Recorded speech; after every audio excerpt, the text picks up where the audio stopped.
Throughout the history of human existence, technology has had its triumphant highs and inevitable lows, confronting what we thought was possible, yet expanding the boundaries of the norm. Tyler stands somewhere in the middle of that transformation. From the island of Maui to the global digital stage, Tyler has built a career around a tool that many people fear, yet criticize without a full understanding. Artificial intelligence has become his canvas, his livelihood, and a window into a future that arrived a little faster than we all were ready for. But behind the viral videos, the impossible images, there's a deeper question. When a machine can create something so beautiful, where does the artist begin? And where does the machine end? Today, we're not here to celebrate AI, nor are we here to condemn it. The Lee brothers want to unpack it. No bias, no cap. Tyler, welcome back to BrotherLee time. It is a pleasure to be here as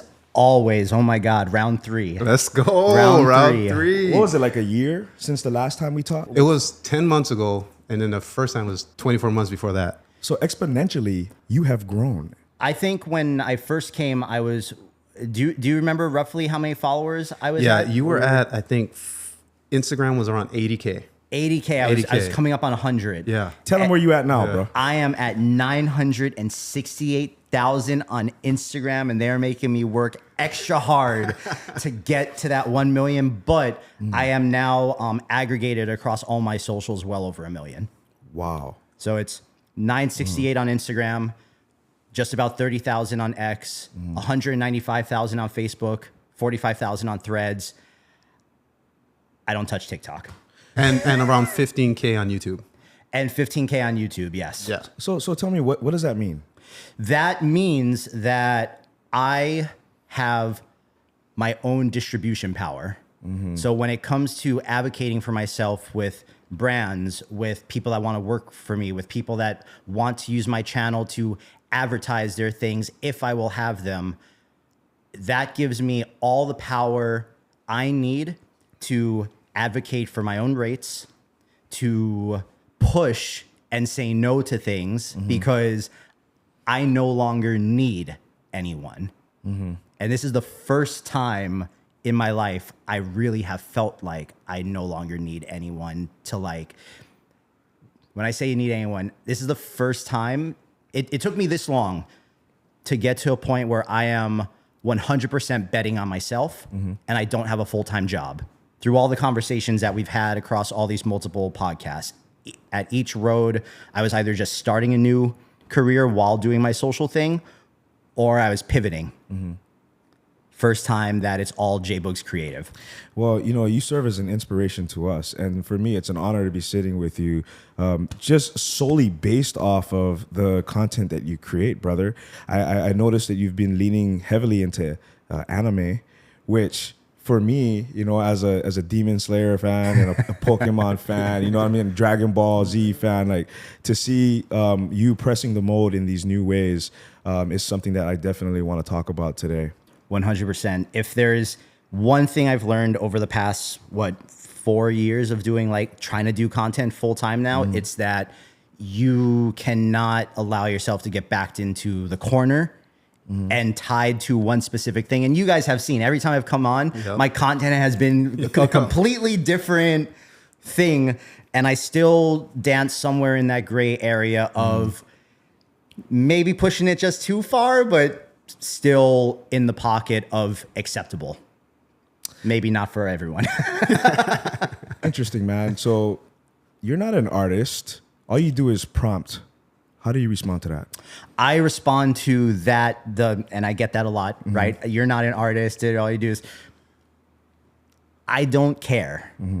To me, the titles are all semantics. If you think I'm an artist, fantastic, I'm an artist. If you don't think I'm an artist, fantastic, I'm not an artist. I'm just someone pushing the keys until the weird image in here is projected in front of me. And that is all I am interested in, is taking these, like, weird far out ideas that I have and seeing if I can bring them to life, and taking these ideas for characters I have and seeing if I can breathe personality and life into them in a way that people will connect with them the same way that I connect with them when I see them show up on the screen and say what they say or do what they do for the first time.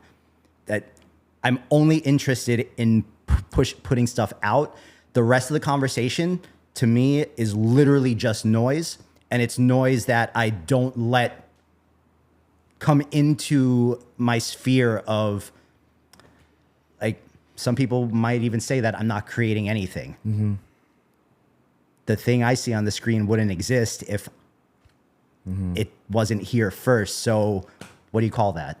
Well, you're a visionary, bro. And it's like you're like a creative director, a producer, a director, a writer, like all in one. And you have this ultimate vision, and you found a way to translate that to the viewers and the people that consume your stuff. And for me, that is absolutely art. Create, that's what you're doing.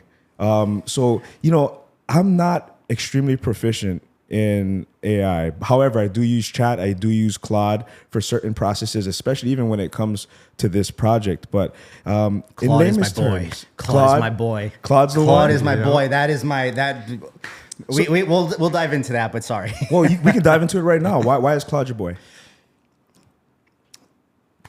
Let me ask you a question first. Absolutely. When you interact with these things, are you typing or are you talking? I'm talking. You're talking. And are you talking using like the voice mode in the app, or are you using like a voice transcription software? Both.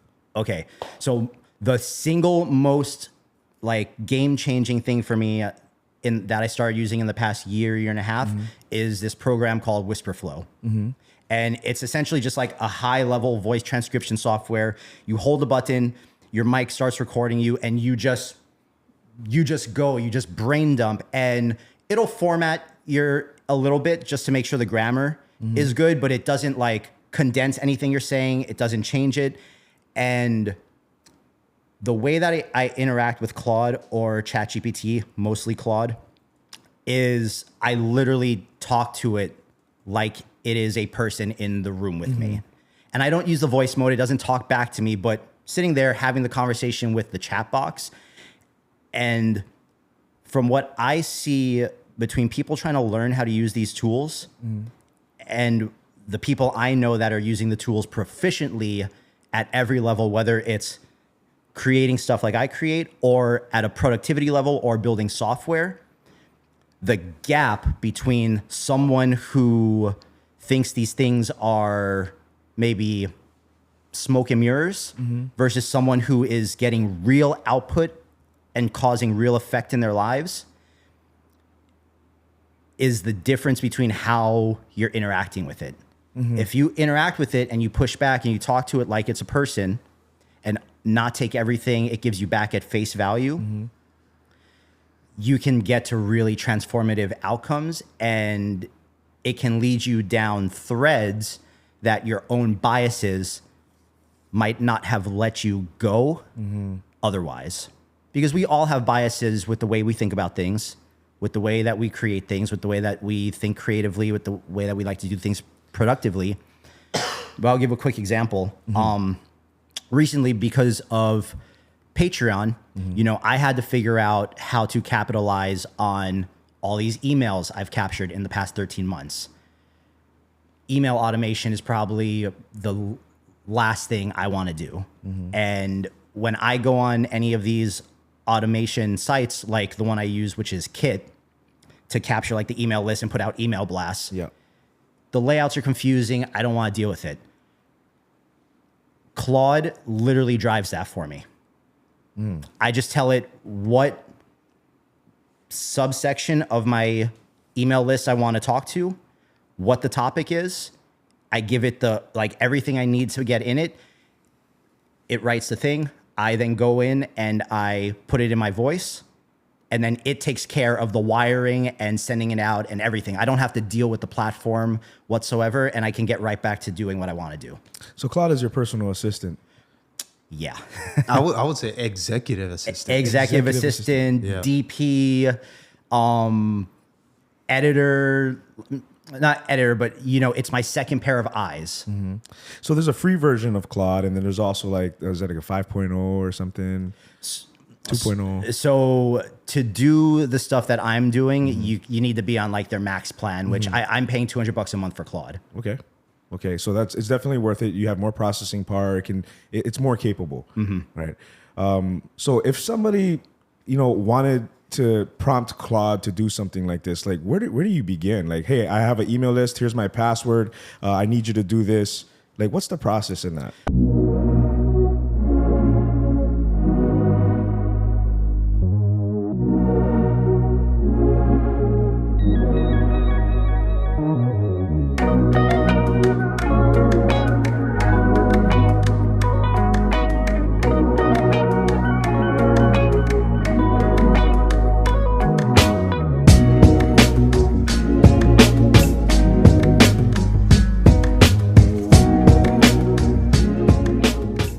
So here was the issue I was running into, because my use case for Claude is not what you would find in any of the YouTube tutorials, because all the YouTube tutorials specifically for Claude Code, which is what I'll talk about here, and I'll explain why.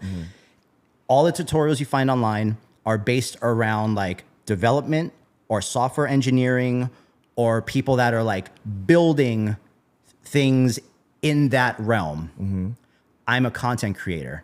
I do image generation, I do video generation, I do editing, I brainstorm, I write scripts. I'm very much on that creative side of things.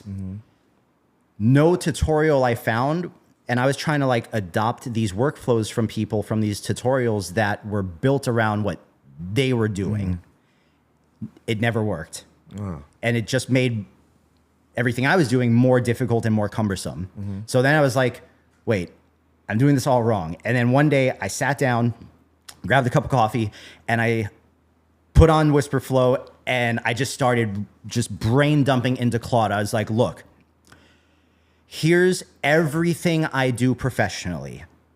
Here is what I want to do and how I envision using you. I don't know what I don't know. And when it comes to app building, software development, and all that stuff, I'm very much non-technical. I need you to decipher everything I have on my plate and tell me how I can best utilize you to improve my processes and my workflow for these very specific creative things that I do. And through that back and forth I had with Claude, my custom software Night Shift was born, which is now a custom UI that is completely built around my workflow of image and video generation and curating shots and sussing stuff out. Claude can watch the videos that the prompts I write with it produces, and I can say, I need you to go watch clip number 1-1 because this is what the scene was supposed to be. Go look at what it did, and I want you to come back and tell me how and why you think it fucked up from the prompt that we wrote. Interesting. And then Claude goes through, does a whole analysis of the clip frame by frame, comes back, oh, I see what we did. Let's reprompt that. Boom. And then we usually get it right on the second or third try instead of me going for hours trying to rack my brain, because now it can watch and I have the same feedback with it as if I hired an editor.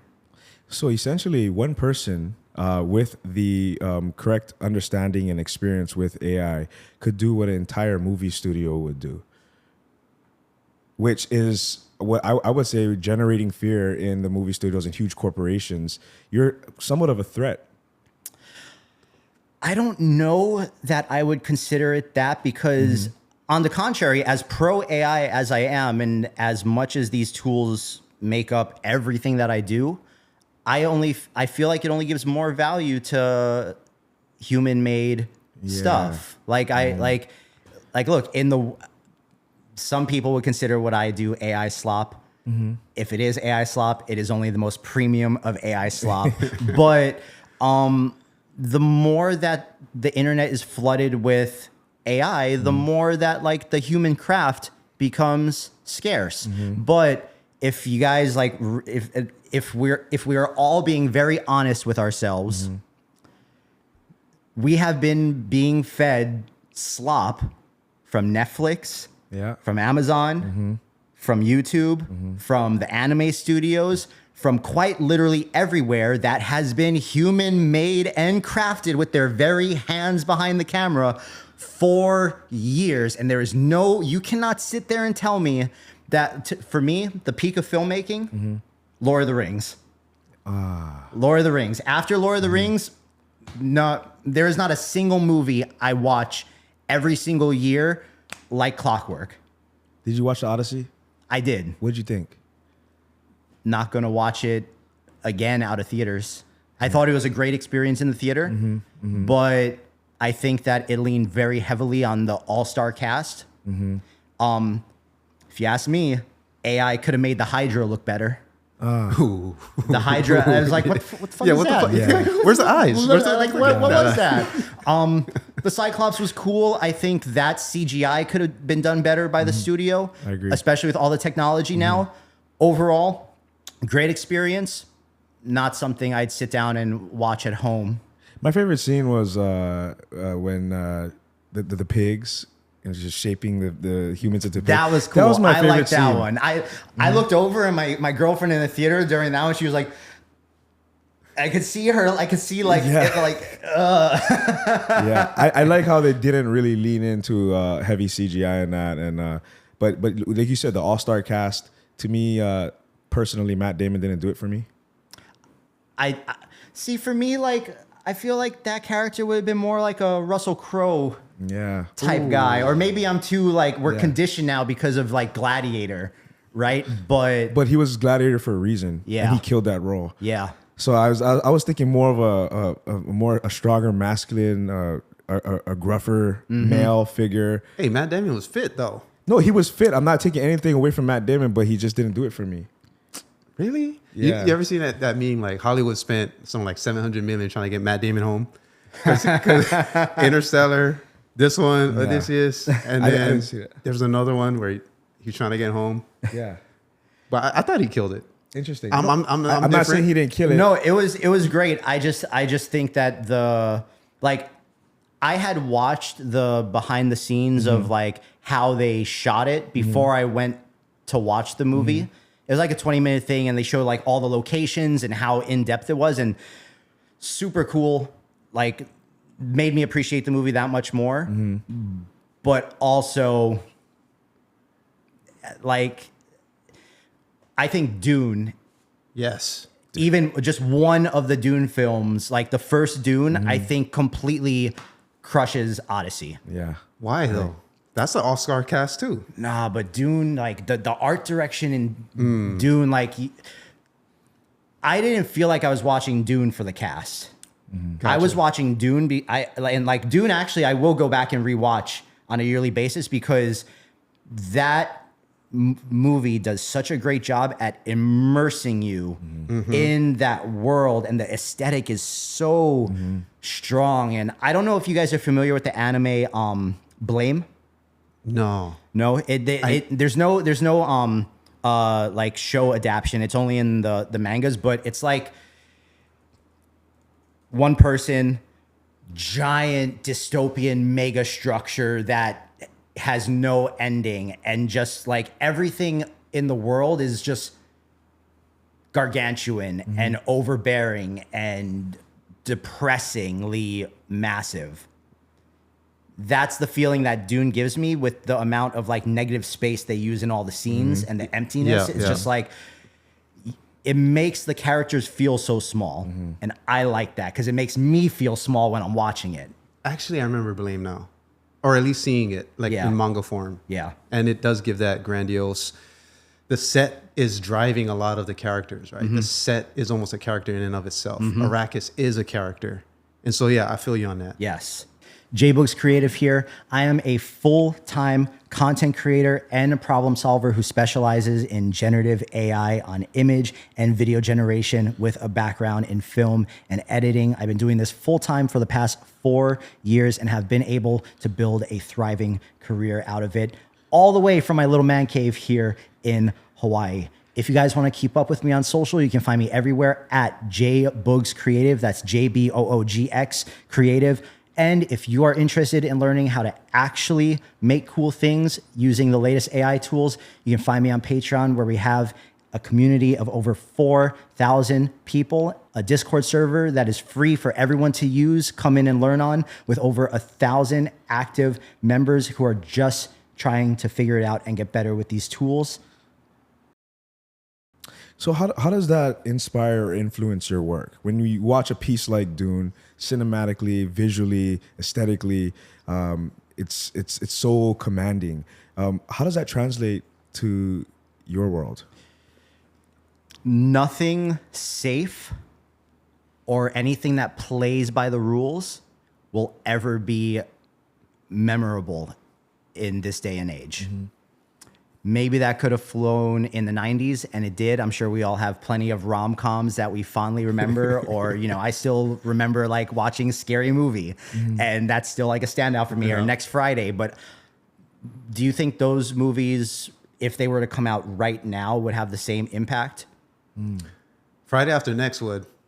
I think Cat Williams killed it. But I hear what you're saying. Mike Epps. It's just the safe route is not going to be remembered anymore. And I'm not saying that requires you to be edgy, but my thought process when I'm making my videos or I have an idea is, one, how do I open this to hold them past the first 3 seconds? Because that's a really important marker across socials. 2, for the people that stay past the first 3 seconds, what's the immediate payoff I can give them to reward them for watching that long?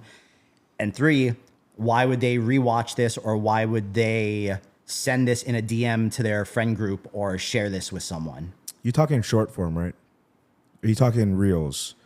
Capturing attention span. I mean, short form, yeah, but my reels lately, you know, last time when I came, my reels were 8 to 15 seconds. Now my reels are 1:30 to 3 minutes. So we're getting longer and longer into breaking out of that threshold. And your watch times, are they increasing as well? I mean, if you're doing 3 minutes, that's a long time on Instagram. I was nervous when I first was like diving into it because one, it's a lot of AI generations that cost money. Yeah. Right. But 2, it's like, for me, I need to keep pushing myself, and I need to keep expanding, and I need to keep growing, and I need to prove to myself that through all these years, I'm not just someone that can create a 8 to 15 second video, and that I can tell a story with some meat on the bones that people will want to watch.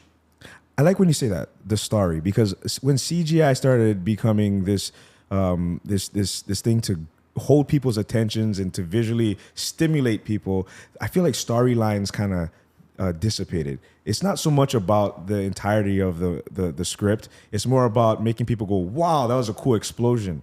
How do you formulate your storylines? And can we look forward to some longer form content from you? So I can't talk about it too much, but I have things I'm pursuing in the background to try to bring one of my more fan loved ideas into a long form series type thing. So that's something that I'm pursuing. I don't want to talk about it because I don't like saying I'm doing something and then nothing's for certain until a pen hits paper somewhere. And I don't like being one of those guys. It's like, I'm doing this. And it's like, oh, Tyler's full of shit, you know? Yeah. So I rather walk it before I talk it. But that is definitely being pursued. And that is something I'm very excited about pursuing. But when it comes to formulating my stories, I wish I could tell you guys that I had this like amazing storyboarding process. But right now, like at the pure velocity that I pump content out at, and I actually feel like this is a strength and a muscle all in itself, I will generate images based on these crazy ideas or crazy characters that I have. And then when I see, I'll go until I see an image that I see an entire story in that singular image. And just seeing the image model's interpretation of what I told it from the prompt and seeing that character on the screen, an idea immediately pops into my head, and then I follow that thread, and that turns into one of these things you see me post on the daily. Tell me that's not creative as fuck. So here's the shift, and the way that I've started thinking about my content is every single reel that I post now with this anime niche that I've been in, I look at my Instagram page as my own love, death, robots, which I love, Yes, by the way. I I love it. I love it. And because of how much reach and self-distribution I have, every individual reel is its own measuring stick for, did the audience love this character? Do they want to see more of this character? Is this a character I can bring back and drop in the world with other characters and like start to expand this lore out? Or is this just like a one-time thing and scrap it because there's no real connection? And so every single reel I post to me is a pilot. I really like that idea. So how about you explain one of those reels that were groundbreaking for you? Like, wow, the reception has been amazing. Because I want to be able to post this while you're talking about it. Yeah. So it's the reel that is the very first, the two reels that are the top ones pinned right there, the two grandmothers. I'm not going to tell you their names yet, even though I have their names figured out now. But the first one is Grandma Kunoichi, and the second one is the Bone Mother. And these are two badass old grandmother characters that guard their respective bridges, or they're like seemingly stuck on this bridge that is like goes nowhere and is seemingly infinite. And it just, people loved those two characters. And I think that was a big eye opener for me, because it's like, oh, it doesn't need to be like some overly salacious female or have like unreal amounts of gore, even though there was like a decent amount of fighting in both of those. But those two, I was like, oh shit, there's something here. And that's the universe that I've been like expanding across different reels. But yeah, those two older women, people just like, if you go look at the comments, it's, please give us a series. When's the show? When's the show? Where can I go watch this? Is this an anime? Where's the full episode posted? Like, every single one of my captions lets everyone know it's AI. I do not hide the fact that anything I do is AI. I am proud that it's AI. So explain how the grandma character came to be. I was just generating images, man, and one of the prompts was like for this like old woman that the prompt was like she was guarding a bridge and she was like walking across it holding like a lantern. And so my main image driver is Midjourney. Okay. And the two newer Midjourney models are like 8.1 and 8.2 are phenomenal. Holy cow. Like, it is amazing. But I saw this image of her and there was just something about it, bro. Like, there's just something about it was like a bottom up worm's eye view of her walking on this bridge, beautiful sunny day, but there was just something about the way the character looked and something about the environment. And I was sitting there staring at it, and my girlfriend happened to walk by and she was like, oh, that's a really good one. You should do something with that. And that's all the confirmation I need. When my girlfriend is the harshest critic, and she tells me when it's a bad idea, when it's a good idea, even when I get butt hurt that when I think it's a good idea and she thinks it's a bad idea. But I saw that image, I was just like, fuck yeah. And then I made a video with it, and it was a completely different video than the one I posted. And I sat there and I watched it. And this was after like a 10-hour session making the video. I was like, this isn't it. This isn't it. I'm not happy with this. And because the initial video was like her going on like she like ate a mushroom and then went on this whole like underwater adventure. And it just it wasn't it. And then I sat there and me and my girlfriend were talking about it, and just like, what if she, even though she's like old, she had these like, she was like super nimble and badass and like a kunoichi that and was super overpowered. And then I just started prompting to see what I could get with having her, like thinking about the bridge as maybe like a side scrolling like video game, or like a what do you call the cell phone games? The Temple Run games, right? Where you're like just going in the direction. And the videos that the Sea Dance 2.0 model produced when I was running those prompts, I was like, oh my God, I did not know that I could do stuff at this level right now. And This channel exists because we protect creative freedom. That also means we grow slower on purpose. If you're someone who thinks long-term and wants to help fuel what we're building without hijacking it, fill out the connect form on our website listed below. We check every submission, and if it makes sense, we'll reach out. Thanks for watching. Back to the episode. then I just kept going, and then I was like, wait, I need to figure. Once I had like the clips, and I was like, okay, I need a song for this. I didn't want to use Suno because I felt like something recognizable would make it hit that much harder. Suno is a music generating. Suno is the largest music generating one, and we can talk about that after. But I tried a bunch of things, and then I was like, this has nothing. She's not smoking at any point. She eats a mushroom at the very end of the video, and it was like it's revealed at the end of the video that this entire journey she went on and all these creatures she defeated on the bridge was just so she could get to the other side, to the mushroom patch, so she could eat the mushroom. And then she lies down, her eyes turn all psychedelic, and she says, "Worth it." Wow! And that was the payoff. But I got 5 on it from the loonies. Just worked so perfectly on it. And so there was this club I used to go to on Maui back in the days when I was in my 21, 22, 23, and I would go out dancing every weekend, called Ambrosia. Okay. Very small hole in the wall. It was in the triangle section of Kihei, where it's like the notorious little triangle of bars for Friday, Saturday night. And every now and then, Ambrosia, it was just like a little room, bar, nothing else. But on the wall, they would have a projector, and there would be like anime playing, but then you'd have like the club music. Yep. And I always thought that retro anime and the right type of hip hop overlaid over it was such a vibe, and it just works so well. And there really hasn't been an anime that dove headfirst into tying in hip hop the way that Samurai Champloo has. Others have tried, but it's kind of come off in a more corny, like kind of way. And Samurai Champloo, it's just like the Nujabes, and shout out to Shingo, who lives here, but he rapped on the, on the RZA. It just,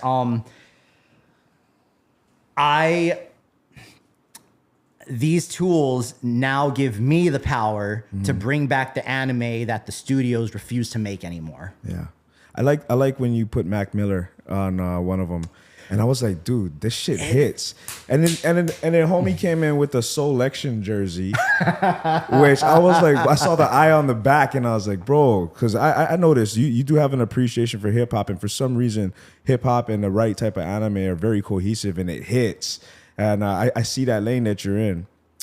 I want to talk about the music that you use. Like there's a Sono, what did you say? Suno. S-U-N-O. Oh, S-U-N-O. So Suno, music generating. I know a dude that was like, yo, I'm producing music now. He came to me, right? He's like, yo, I'm producing music now, and I wanna send you my work. And he sends me this work with an AI generated country band, and then I listened to it, and I was like, okay, I see what you're doing, but so you're a producer, you're creating AI music with actual AI characters, singers. This guy's a drummer, this guy's a singer, you got a backup vocalist, and you're marketing yourself as a producer. I want to know what your thoughts on that are and how you utilize that platform. So I've never been very big in like music in any, like, aside from listening to it and appreciating hip hop, like I've never really dove into like music production or anything like that, right? But part of what I can do now with this tool I built, Night Shift, is, so for every video I'm creating, right, it's an individual project that happens in a chat with Claude. Okay. Right? So Claude has the entire context of my idea, the images we've generated, the videos we've created, and I will put together an edit of the clips in Premiere on the timeline. I'll export it, and then I'll tell Claude, hey, go watch export1.mp4. This is where the edit's at. I need you to use the Suno prompting skill that I built for you. And based on what you see in this video, I want you to give me 4 prompts for instrumentals that can carry the arc of what's happening here. Because I'm not gonna sit here and be like I know how to produce music. I don't. Nor do I know the proper terminology for it and whatnot. But through this thing that I built now, I can create these really dope instrumentals that have like the Japanese thread with an underlying like hip hop sensibility to it that work very, very well with these visuals I'm creating. And it'll generate 4 prompts, and it'll tell me like this prompt should be for this arc of the video. This track would then be for this arc of the video. And it kind of like, it's a wave, right? It carries the rhythm of the edit that I made. And then I go back and I try to just put the puzzle pieces together. But on those videos where I use the Suno tracks, which I do that especially for posts where I'm collaborating with a brand partner or a platform, because I don't want to use copyright music on their stuff, just in case they may want to pay to promote it or something. And I get just as many comments asking, yo, what's the track? What song is this? Where can I download this song? Then I do like, yo, what anime is this? Yeah. And then I have to tell them like, hey bro, I made this with Suno, I'm sorry. But I don't obscure that. I do think it is wrong to market yourself as one thing and not be completely upfront about the tool usage or the way you're going about doing it. I'm not for that. I'm completely upfront with my AI usage in every aspect, and that's how I think it should be. Do I mark my stuff as AI? No, because I don't feel like it needs to be. I'm not trying to fool anyone. It's not realistic content that's portraying anyone. It's, here's an animation. Maybe the music is AI. If it's not, you're going to recognize the song. Do you like it? If you like it, what does it matter? I love that. Would you say that the more articulate you are, the more deliberate your art is? Because like, I feel like if you can't express yourself and prompt and have like this effective dialogue with Claude, you can't, like, how do you get your vision out? Okay, so I watch all the clips you guys put out, and there have been a few comments from a few guests here and there on the AI topic with you guys, where it's like, and this is not only with you guys, but this is a common theme for the anti-AI side of things, is that it is dumbing everyone down. Yes. It is, or making people think they're smarter than they are. Maybe I think I'm smarter than I am, but my career trajectory tells me I'm on the right path. So, what I want to say, from my personal experience, I can only speak from how I feel about this and what I have noticed within myself and my work ethic and the way that I conduct myself professionally and the way that I think about things creatively and how I make my content. Interacting with AI the way that I do has forced me to become a better critical thinker. Because if you don't think critically, you will get garbage. It is on you, whoever is watching this, it is on you to be honest with yourself whether or not you are actually thinking critically and giving the chatbot what it needs to actually be able to properly help you and interact with you. That is not their job. That is your job, with or without AI. Is that a skill or understanding that you developed in your personal AI journey? Or is this a skill that you've had because you understand how to communicate because as a kid we didn't have cell phones, and you have that foundation. I think the argument really is like for those kids that are completely reliant on AI to get all their schoolwork done. For that specific situation, I can see how it could be detrimental to maybe development. But where you're coming from, you seem to have been pretty smart before AI was even here. That's arguable, but Let's ask your mom. but my mom will tell you I am. One of my really good friends, Yusuke, for as long as I can remember, he has always told me that I am a motherfucking tugboat. It doesn't matter what the challenge is or what the life situation is or what is going on. I just keep going because that is what the tugboat does. It doesn't matter how heavy the load is, the tugboat pulls it. Consistency, gradual consistency. This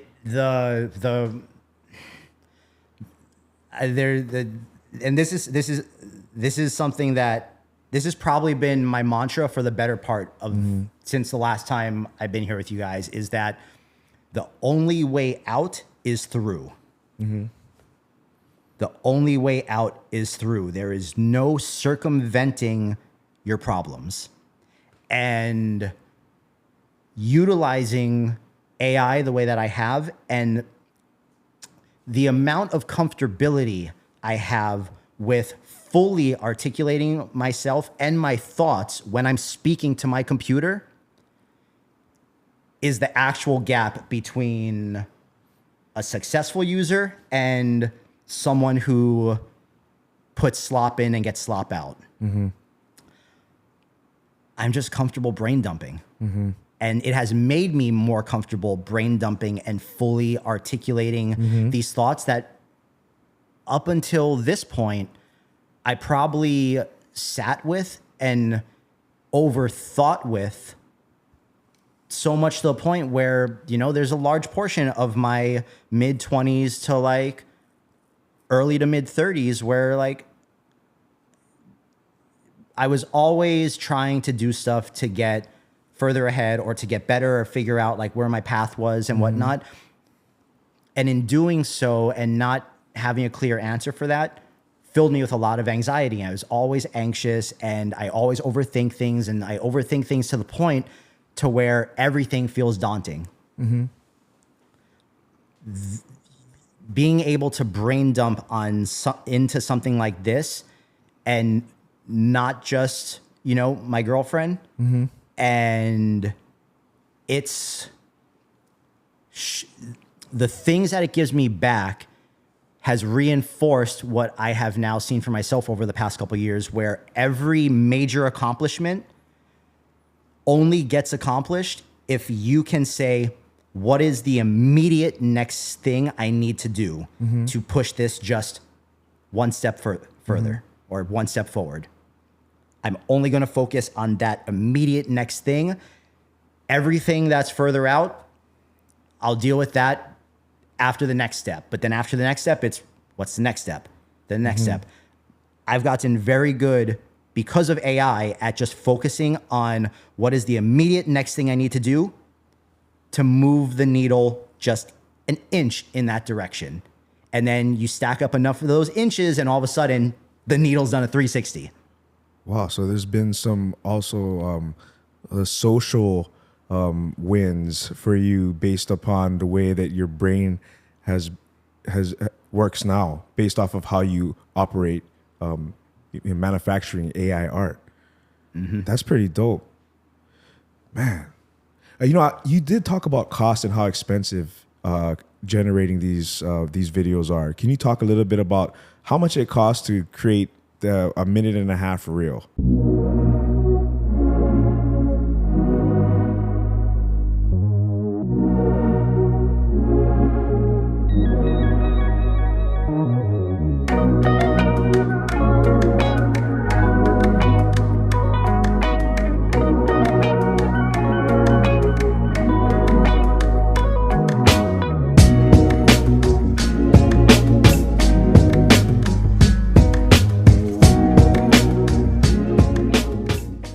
Yeah, so the average video you see on my page, excluding like subscriptions, just talking pure like the credits it takes to generate the video that night. The average video you see on my feed, I spend on a good night where everything just kind of works, $60 to $80. On the average night where I'm banging my head against the wall trying to force what I want into submission, $100 to $150.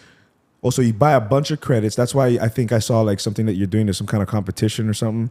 I'm judging an AI film festival. Okay, that's pretty sick. Yeah. I do want you to talk about that as well.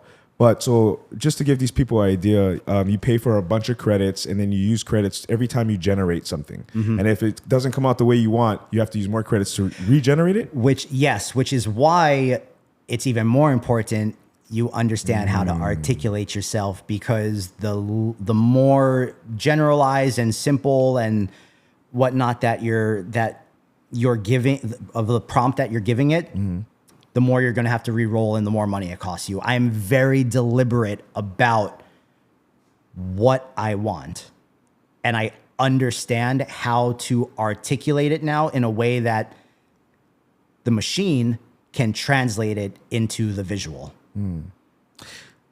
Yo, there's literally a cost to not being able to articulate your thoughts. And In life. period.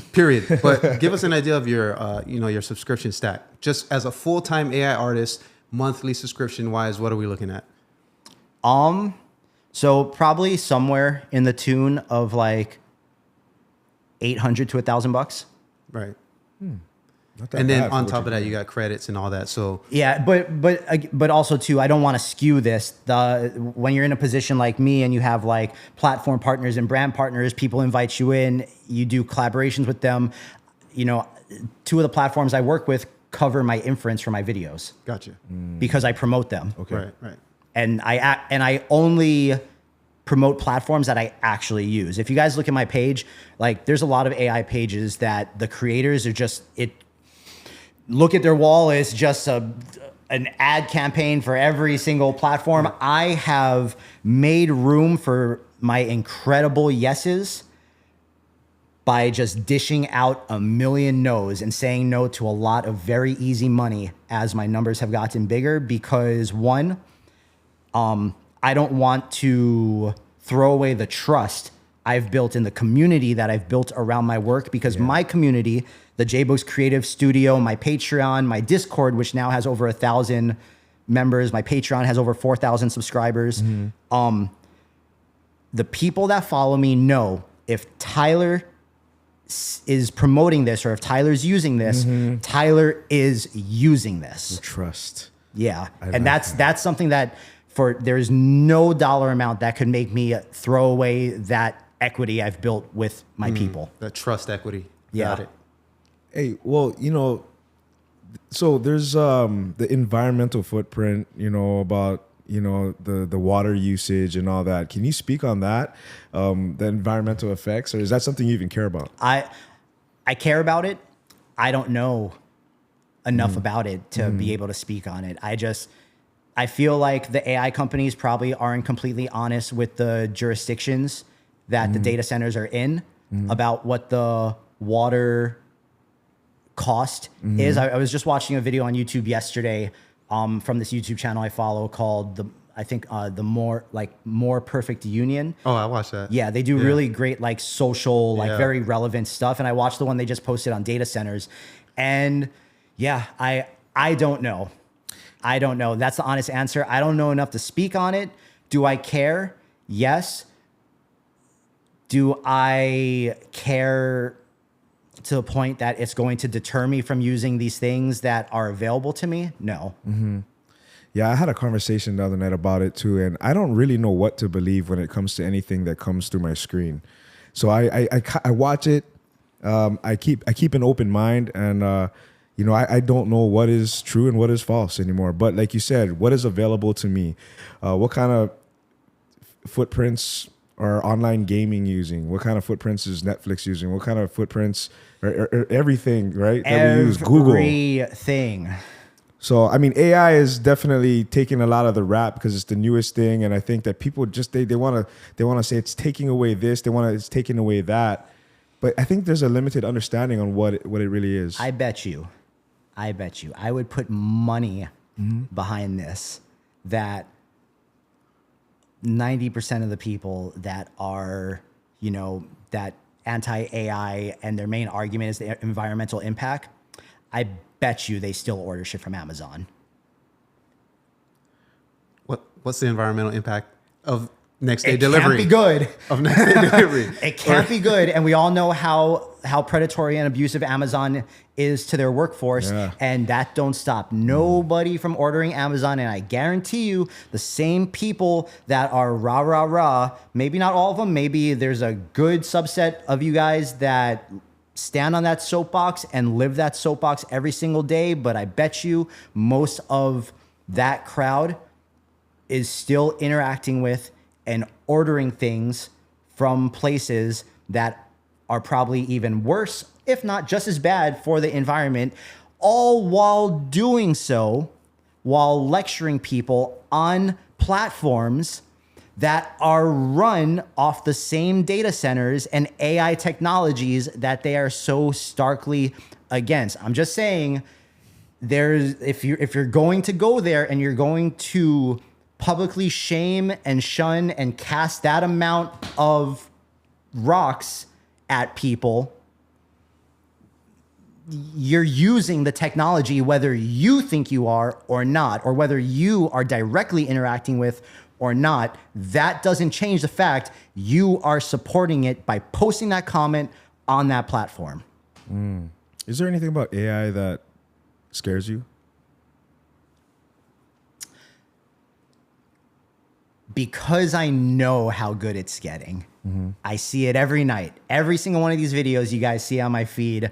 When I made it, there was some part during the process of making that video where I was like, holy crap, I can't believe it just did that. I can't believe I asked it for this and it did that. Ever since I started doing this, my entire lens, or the way that I look at it, is like, where is my longevity in all of this? Does longevity even exist anymore? Can anyone expect to have longevity in anything unless they're a plumber or the people paving the roads, or an electrician, or whatever? Like, is there going to be longevity for anything outside of a hands-on trade? The answer is I don't know. But if nothing else, that is one more reason to go as hard as you possibly can while the human touch is still in the mix. And I don't think that's ever going to go away, but probably also a reason why, like, I'm waiting a couple years before making any like big major life decisions, because I want to see what the world looks like 4 years from now before I do something that then gets me stuck in any type of way. As I watch you talk about this, and you exude all this passionate energy, almost obsessive energy. Anybody that's great at anything needs to spend time, hours, minutes, the stuff that people don't see.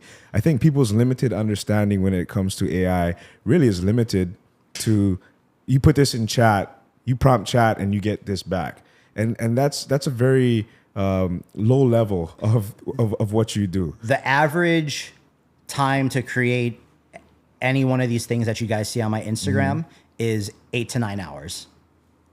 Damn. In over the course of an evening. And for my longer form stuff, I'm more excited to spend multiple weeks crafting those and really put that much, because like what you see on my Instagram is what I can do in a work shift. Yeah. I can't wait to see what it turns into when I have the resources to be able to really focus and dial the detail into it and be very intentional about the story and the structure. Like right now, it's just, I gotta stay present in the algorithm. It's how I make my living. It's how I stay on the bleeding edge of stuff. But 8 to 9 hours for a 30 to 90 second video. Damn, I got a lot to think about. I want to pass the mic over to Kenji, but what was it, this morning or last night? I was asking Claude for an analogy for AI and the way that people are kind of resistant to AI and using AI. And I said, give me an analogy for some form of technology that would make sense. And they said, at one point, people thought the calculator was going to make people dumb because you couldn't calculate 48 times 72. The calculator changed the game, made processes easier, and allowed people to think bigger. Do you remember in high school when your math teacher would tell you you're not always going to have a calculator? I do remember that. Yes, I am. No shade to our teachers, though. We still love you. No shade, brother.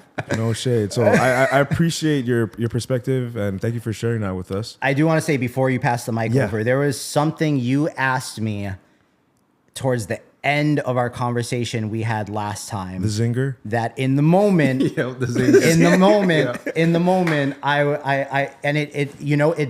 it's something that I've been thinking about ever since. Really? You asked me, well, it led from like, what responsibility do I bear? Because at the time I was doing the stuff around the anime characters with the grills and drinking the lean and whatnot. And you asked me what responsibility I bear on like the kids that watch that. But then that led into, how with my platform Change the world. do I give back to my community?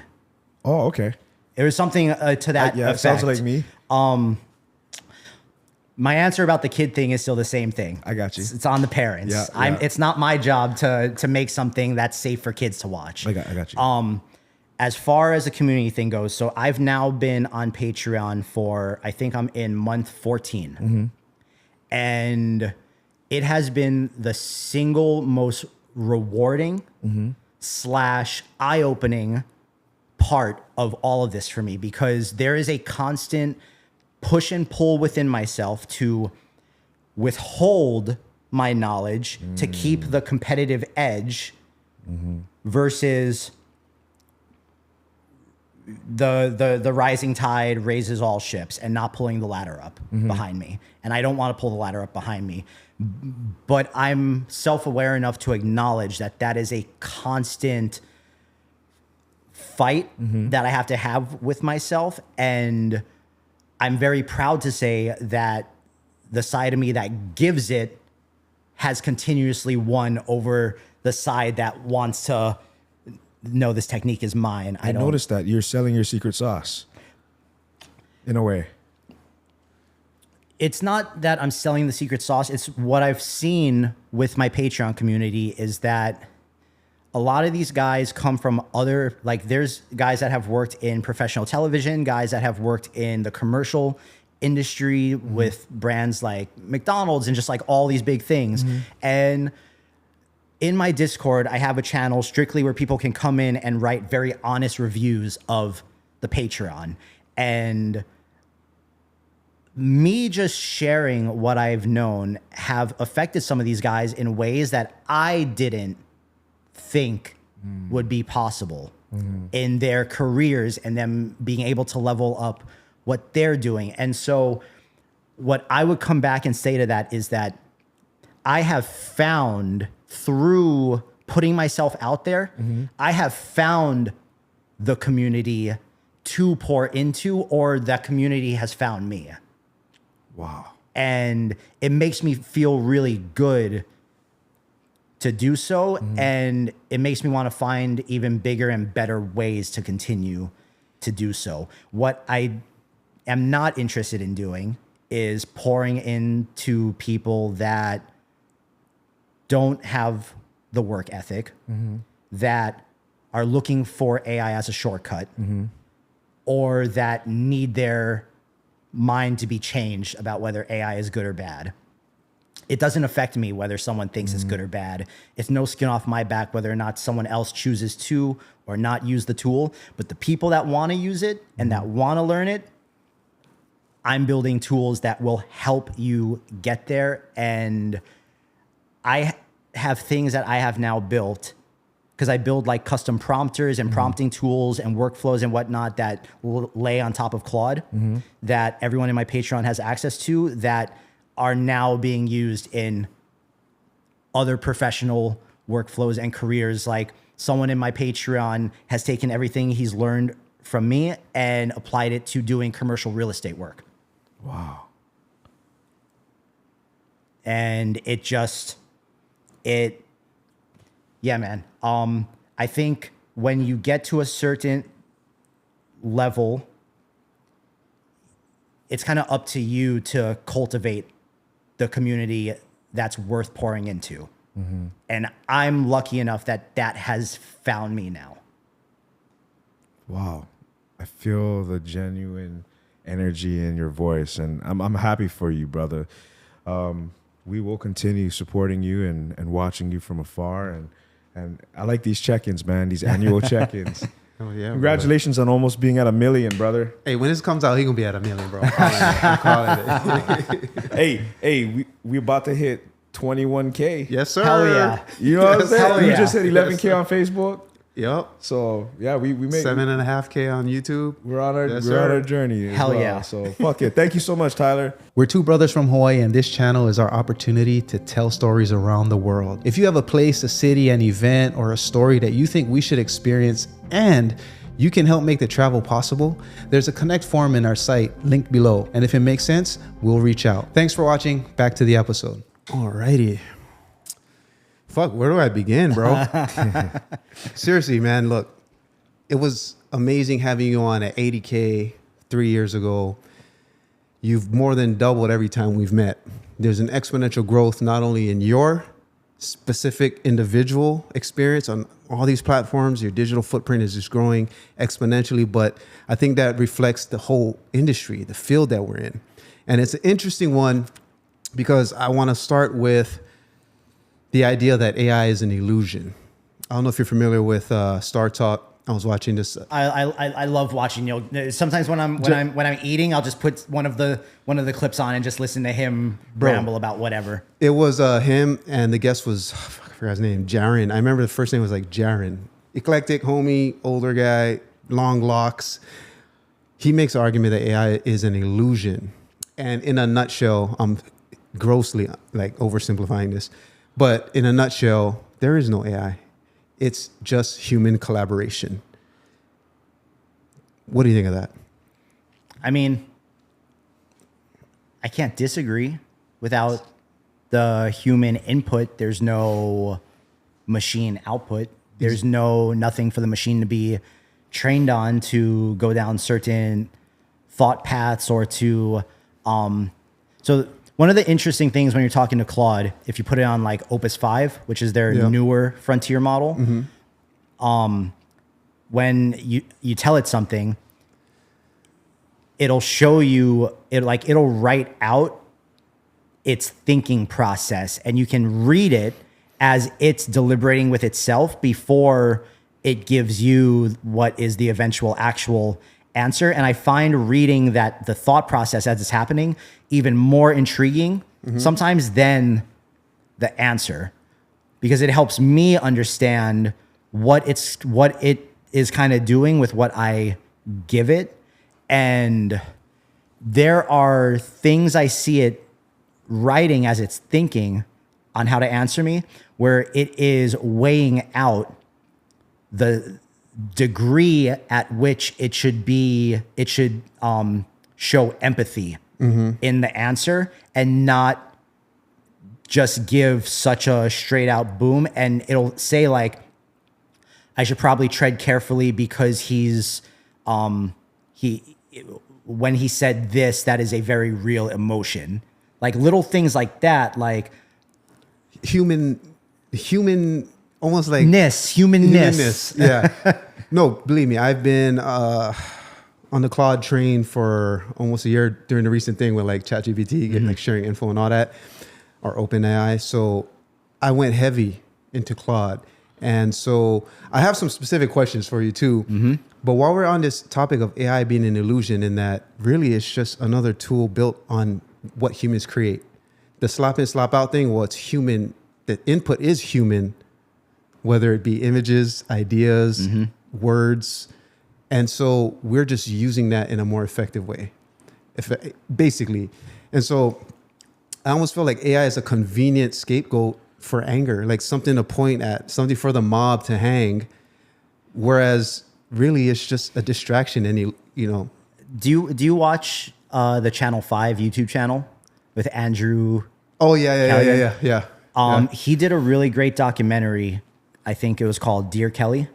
Okay. And where he like had met this guy in Long Beach at a MAGA rally who was like waving the flag and yelling and whatever.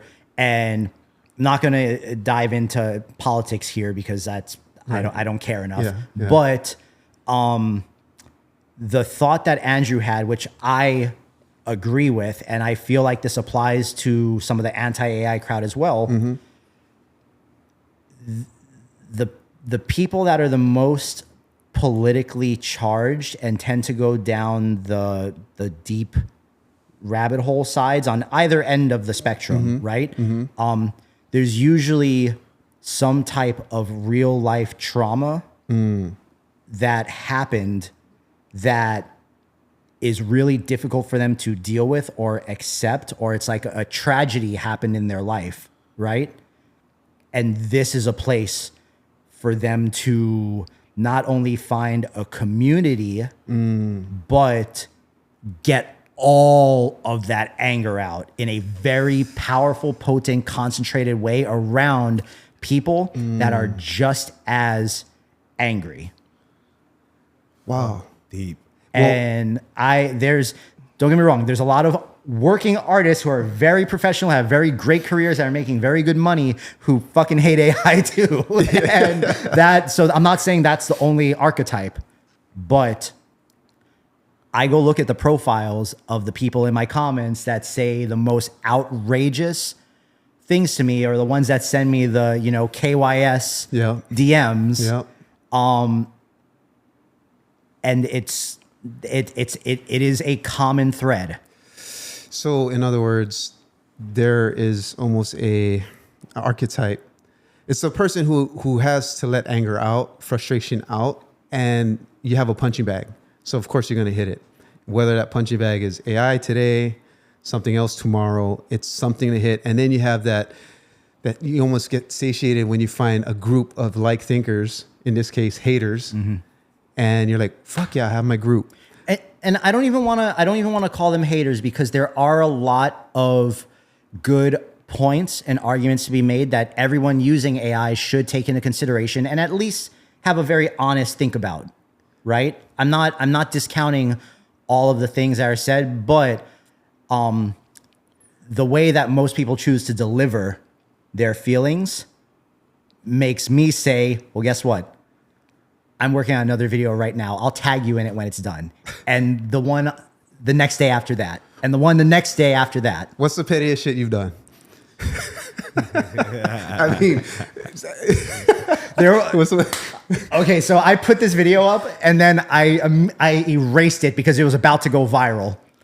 And I decided that it was an emotionally charged thing that I did. And as cathartic as it felt, I was like, this is more of like a brand risk for me than anything else. But there was a week in particular where the comments were, I don't want to say getting to me, but I was just like, these motherfuckers, man. Like, yeah, you're human too.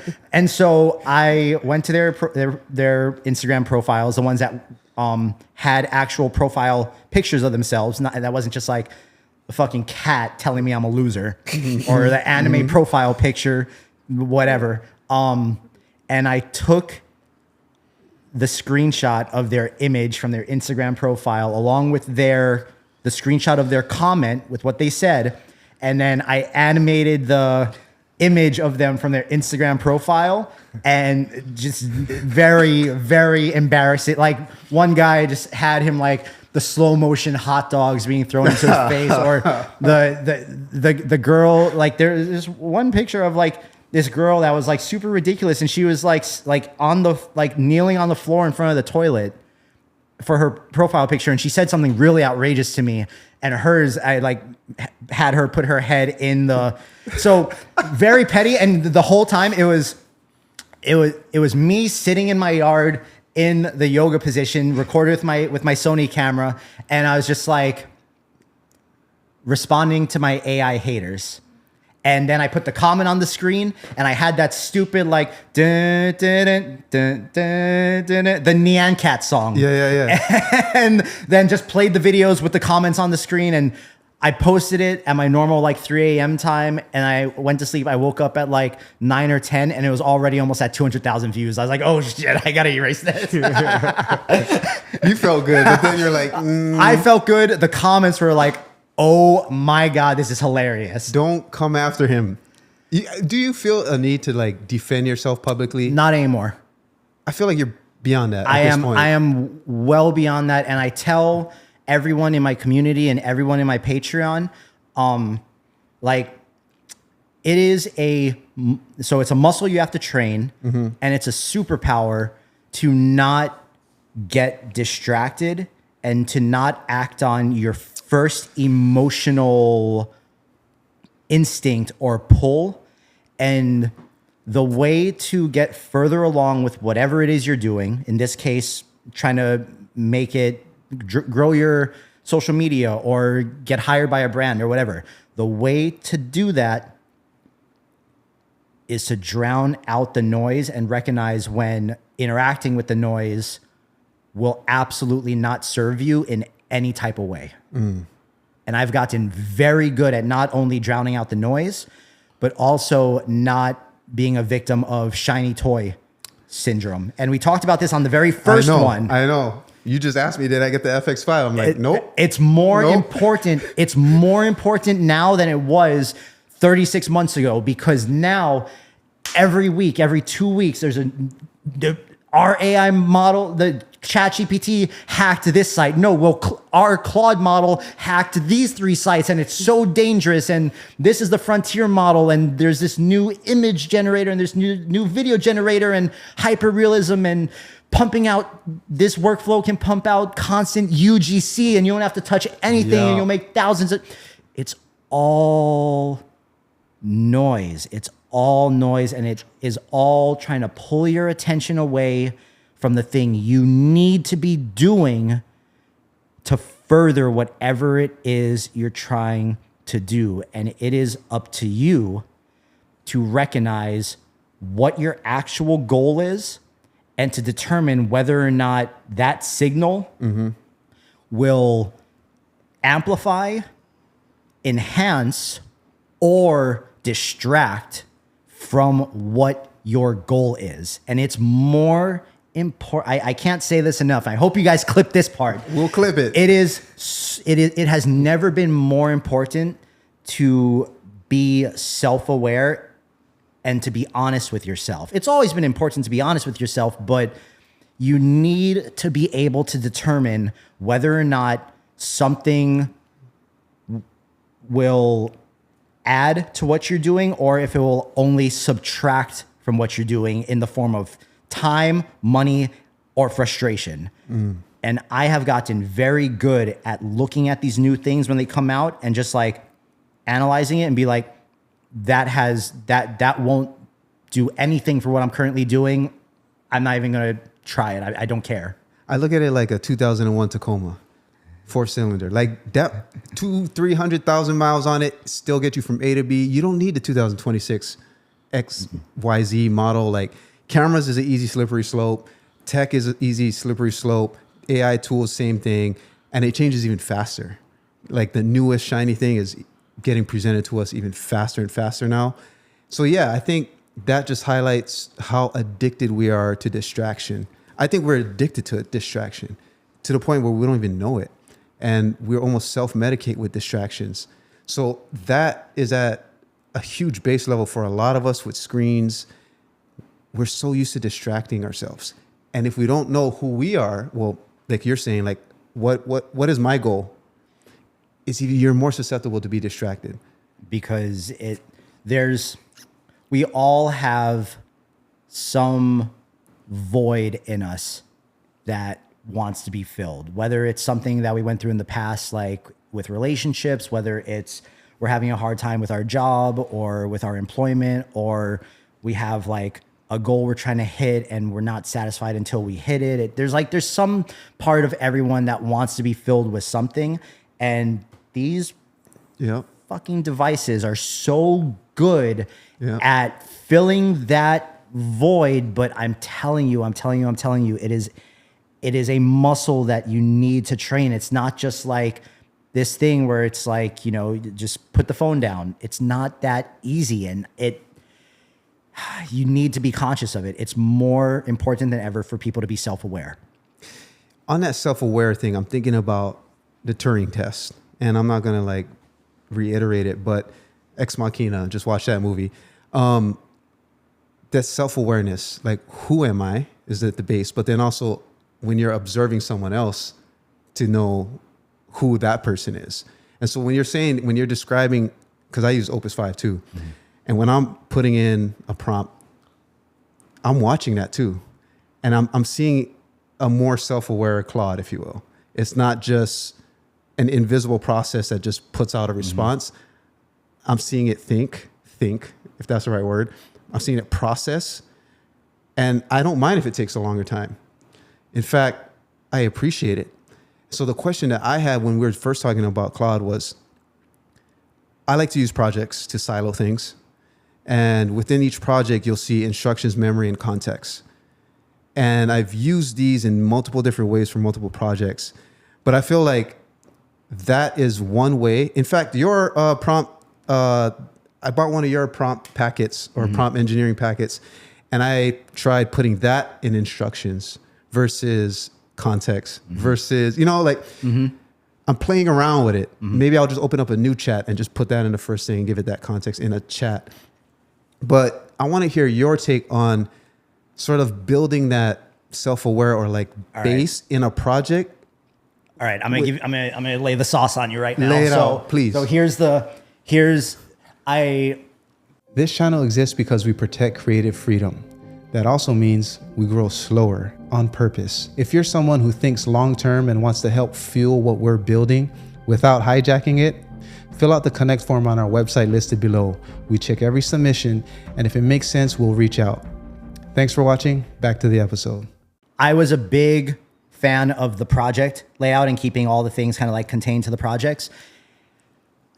Since I have figured out how to properly use Claude Code for myself, this is the way. So I'm gonna break it down as simple as I possibly can so that anybody watching this can understand the benefit here. Now, I will say this comes with the slight risk you need to be willing to accept of giving Claude access to basically your whole computer. Okay. I'm okay with that risk. Okay. If you're not, then this isn't for you. Got it. So Claude Code, you no longer need to use in the terminal. The terminal is a very scary thing. The CLI. I hate that. Yeah, it's very scary. Yeah. But in the Claude desktop app, Yep. there's two different modes now. There's chat and there's code. Yes. Yeah. When you switch it to Claude Code mode, you need to be pointing it at a directory. What I have done is I've created a jboogx directory that sits at the very top of my computer. So think if you're on a Mac, in your like main Mac user Desktop, thing, it's probably called like Kenji. Mine is like Tyler and my last name. Yeah. My jboogx folder sits right in there at the very top. And I sat down with Claude and wrote out, like I brain dumped everything I do professionally, everything I do on my free time, what my goals are with fitness, professional, social media. I gave it access to my financial stuff so it can help me do my taxes. And because it's sitting at the top of my computer, it can access everything.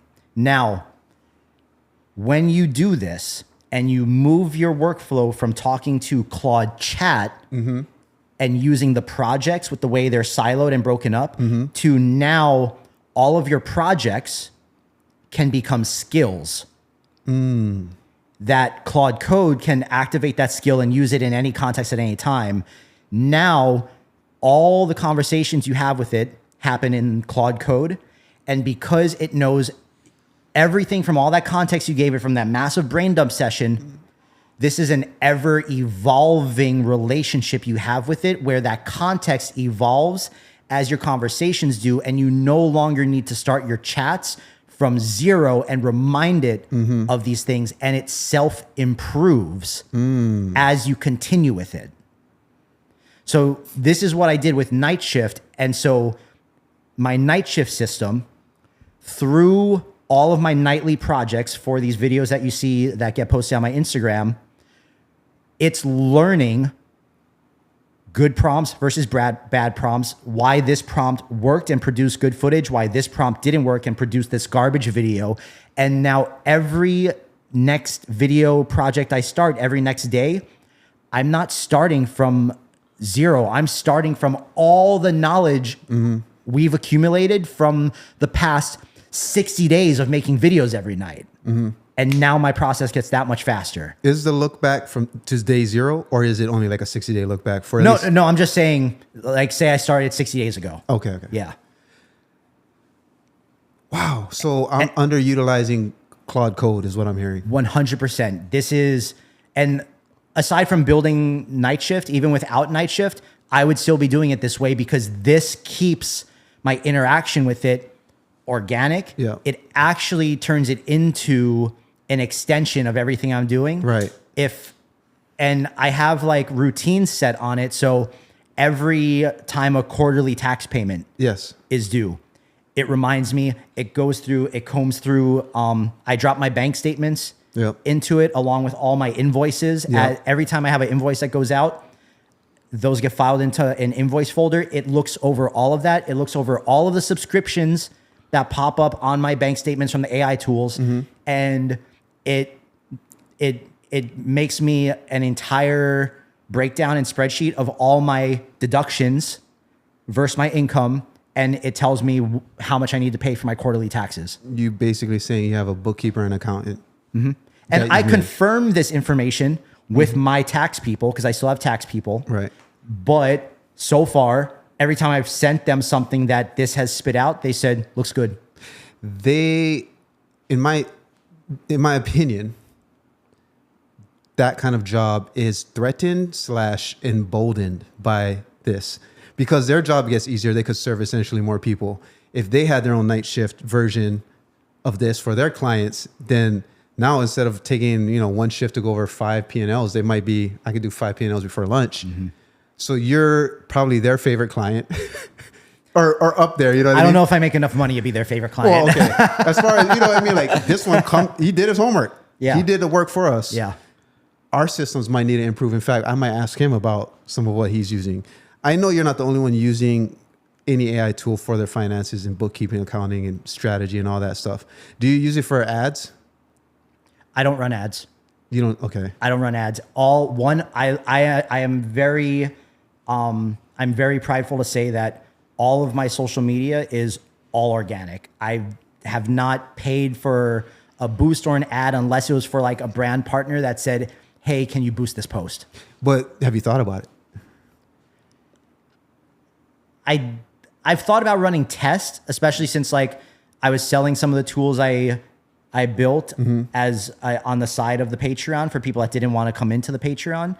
But I was just like, I feel like you would kill it, bro. Probably. And it's probably still something I should do. We've been fortunate to have these kind of updates every year or so, right? And so you've got products now. I do. I've bought a couple. Like I've used them. They've been helpful. And it's months ago. Like who knows the product line you'll have at the end of this year when you're at past 1 million, et cetera. So I was like, man, I'm sure you got like your flow, at least predictable ad spend, right? I spend one, I make 5 type of thing. You'd probably even be better than that, to be honest. That's a good point. I will go back and this is a conversation I haven't had with Claude yet. I've done email blasts and whatnot, bro, but yeah, the ads. Bro. See, so it's just, but this is the stuff that it comes into like, you need to be, even with the help of AI, you still need to be disciplined, and you still need to like, because that's stuff that I don't enjoy doing. But you figured out how to leverage these tools Yes. to do shit you don't enjoy Yes. doing. So I'm like, Yes. ad is just another one, bro. Especially with someone of your size and growth trajectory. Speaking of which, last time we had a talk, I had a bold prediction that your work would be shown at the Super Bowl. To which you replied, my dream is to work or have my work shown at the Sphere. Yeah, that's kind of changed. From everyone I know that's done the Sphere, it sounds like a massive pain in the ass, and I don't know that it's worth all the hoorah, and the glory only lasts for a moment. I think my ambitions have shifted. Let's update it then. What is the dream? The bold prediction / dream. In the current moment, I want to be the person to shake up the anime industry. My guy. In the current moment, that's what the focus is. And I have a couple steps in place that you know, if all things go well, could get me a few steps closer to that. The level of impact I can have, well, whatever, I don't care. But if I can just put something out that is longer, that shows like this is like you don't need to rely on the budget and the shareholders Yes. to green light your crazy cool idea. So they force you, if you're working at an anime studio or a production studio or whatever, to have to make their safe, boring idea just because they think that's what's going to turn the profit. We're no longer beholden to that. Right. You know what? I'm going to throw out Obsession. You seen that movie? Familiar with it? I haven't seen it. I've heard all the things about it. you've heard- I haven't seen it. Well, I bring it up because it's kind of like a modern day Blair Witch in a sense, if you're old enough to know what Blair Witch is.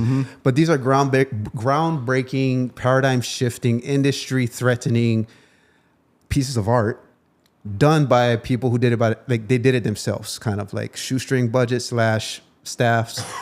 But the vision was so solid that these have become pillars in any cinema conversations.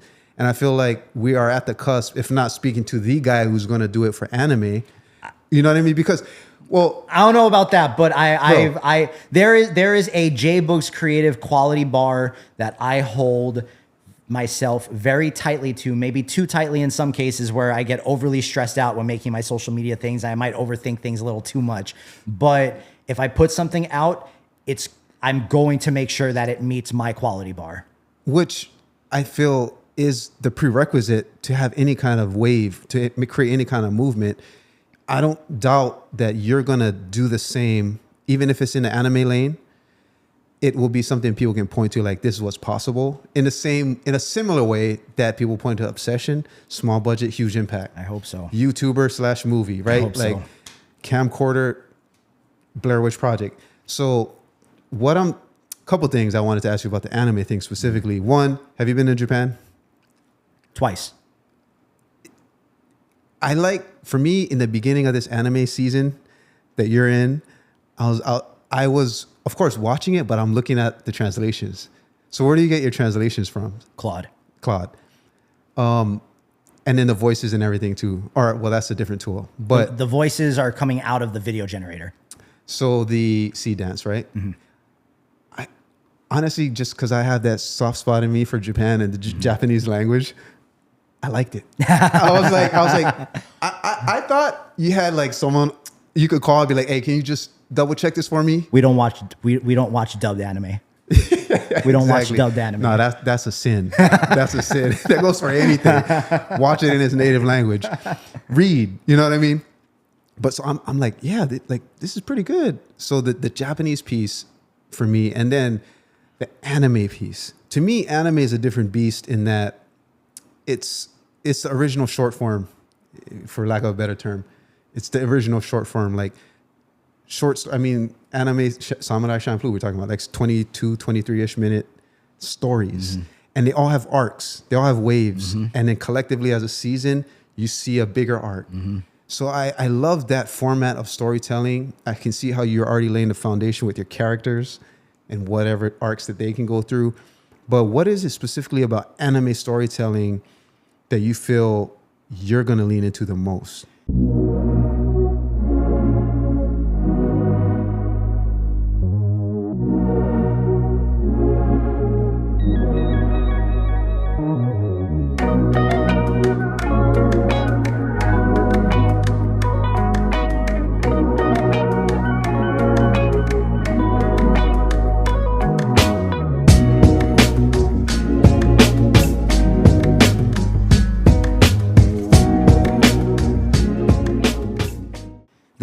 So the reason why I've leaned so heavily into anime and not gone like the photorealism, whatever route is, I am free to explore any crazy idea I have with it. And I'm not bound or restricted by physics or whatever it is, because it's not like the idea of like things being so overpowered or something coming back to life after it's killed is like it's not existent in the genre. It can be whatever you want it to be, and you can do whatever you want it to do. And the thing that's different about this kind of like space and time we're in with content creation and whatnot is, as I was saying in the beginning, I look at all my Instagram reels essentially as pilots.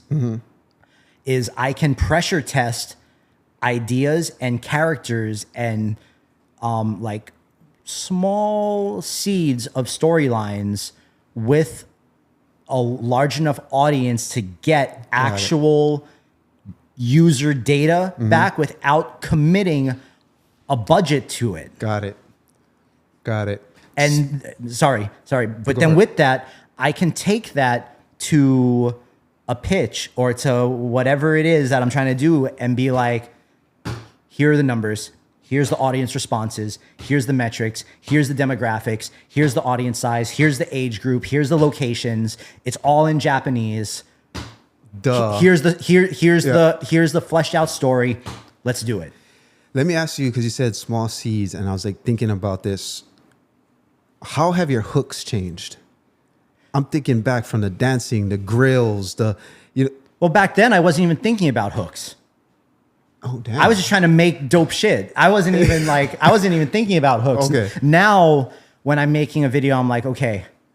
And I'll reference this so you guys can show it on screen if you choose to use this part.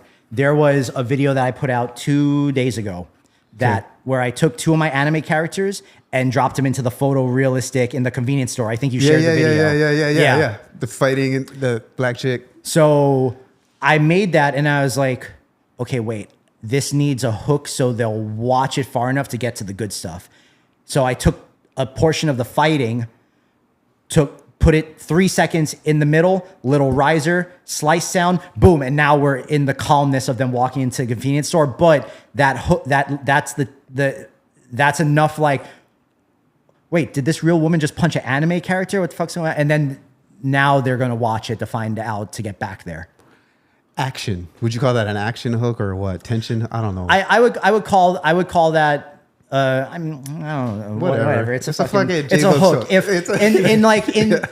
I do this series of things with these like geisha characters, and where they like. I get shit on my page all the time now because everyone's like, why are the women always killing the men? And they're like, why are the men always? But then one thing where a woman hits a woman and it's like, oh my God, this is misogynistic, but you can't win. No. But for those, I open up with a 15-second quick cut, fast hook that's just like a very seductive montage of the main female character. And then boom, we're in the story. But the guys are going to watch those 15 seconds. And then because they stayed past the 3 seconds, that will get pushed out to a larger audience. They're probably going to stay past those 3 seconds. And sex sells. I'm sorry. Period. As you would know, that also made me think, you defined success as consistency and quality.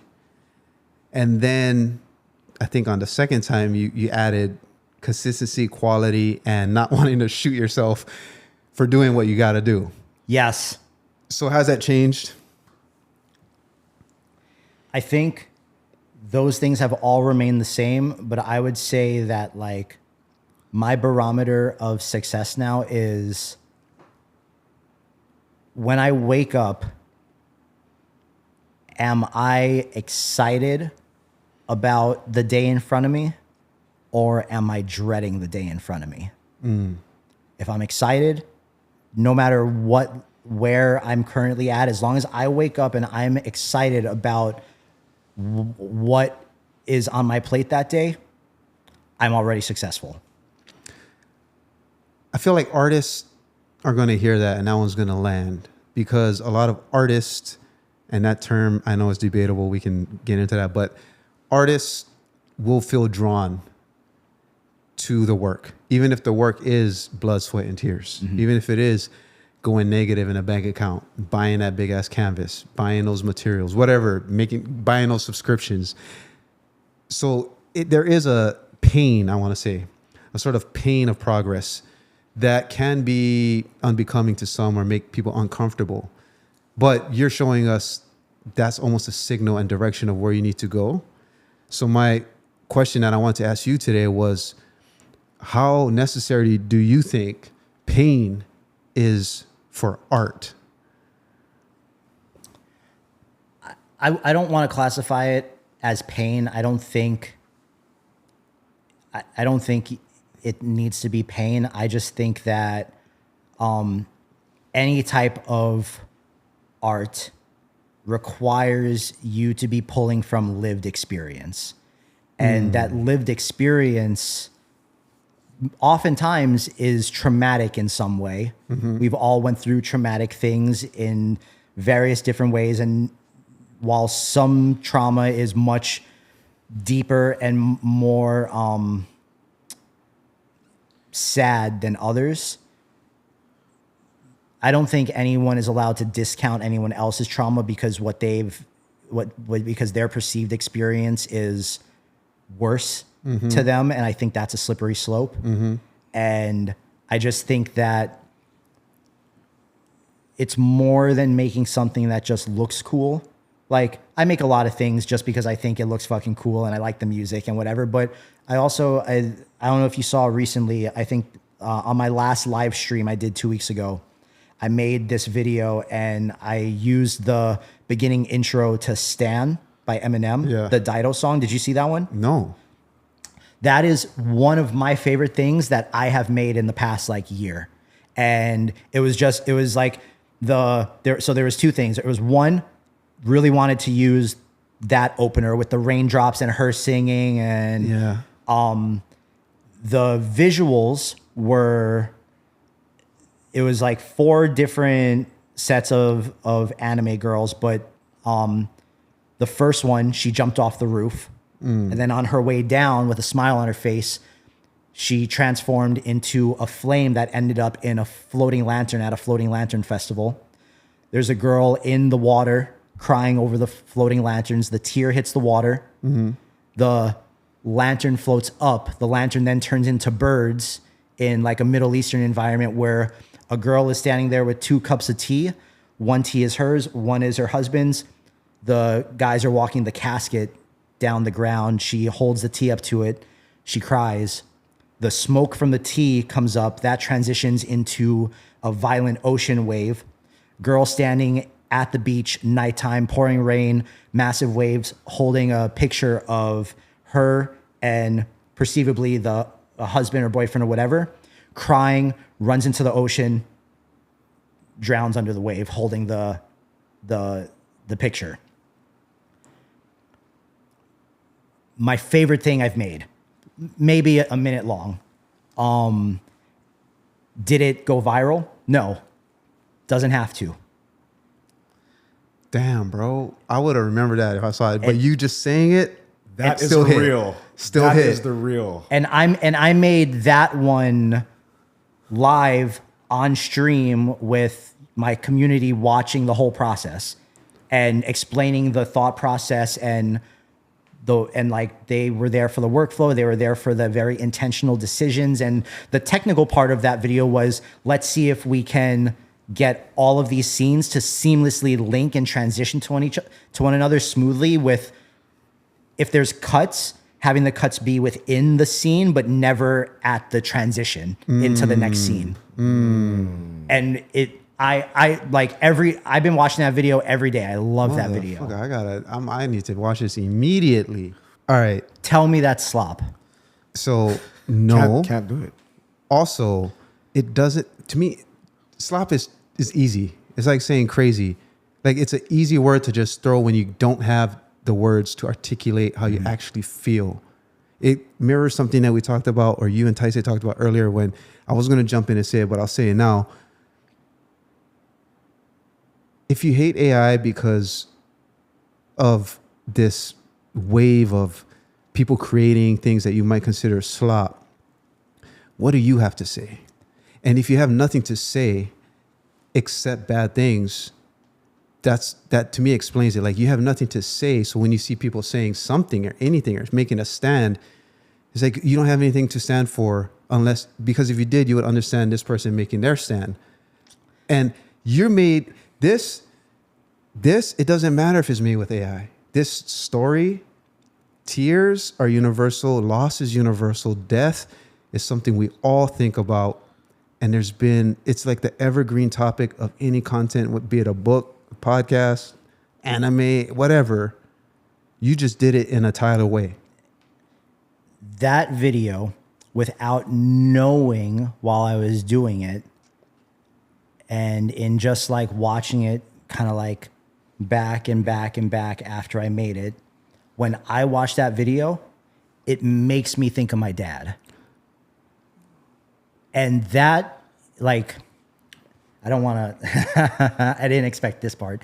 I refuse to let anyone sit there and tell me that what I'm making has no weight to it, when I can sit there and watch it, and it's so starkly, because of the combination of the music with what the visuals portray and what they mean, like, very much affect me in that kind of way. And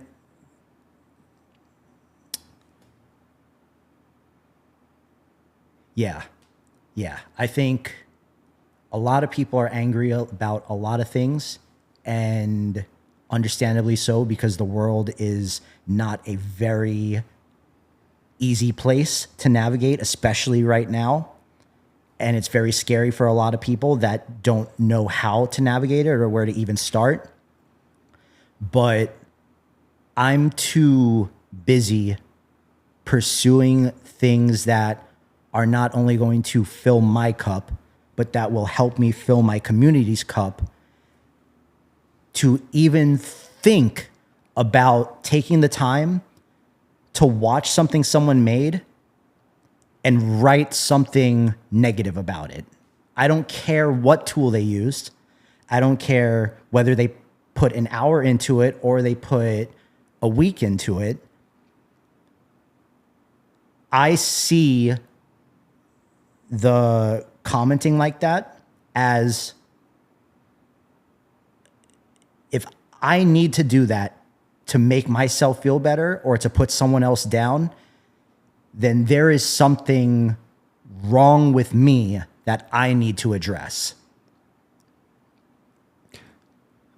Someone just told me last night, the questions you have in your head really just uncover, or the hate, or like when you talk shit in your head, or I guess in the comment section, you really need to ask, what does that reveal about me?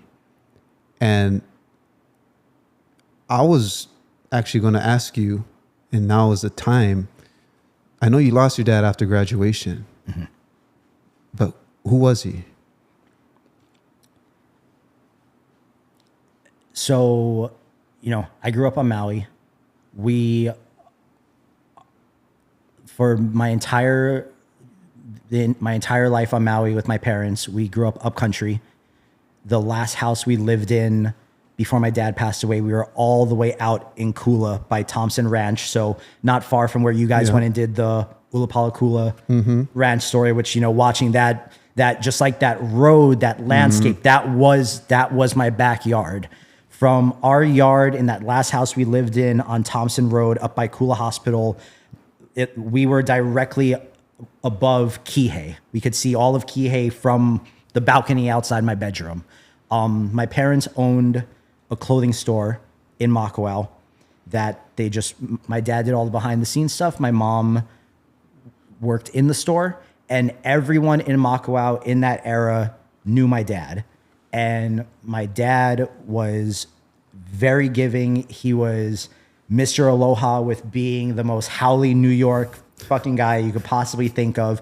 But my dad also had his own demons that never reflected outwards to me.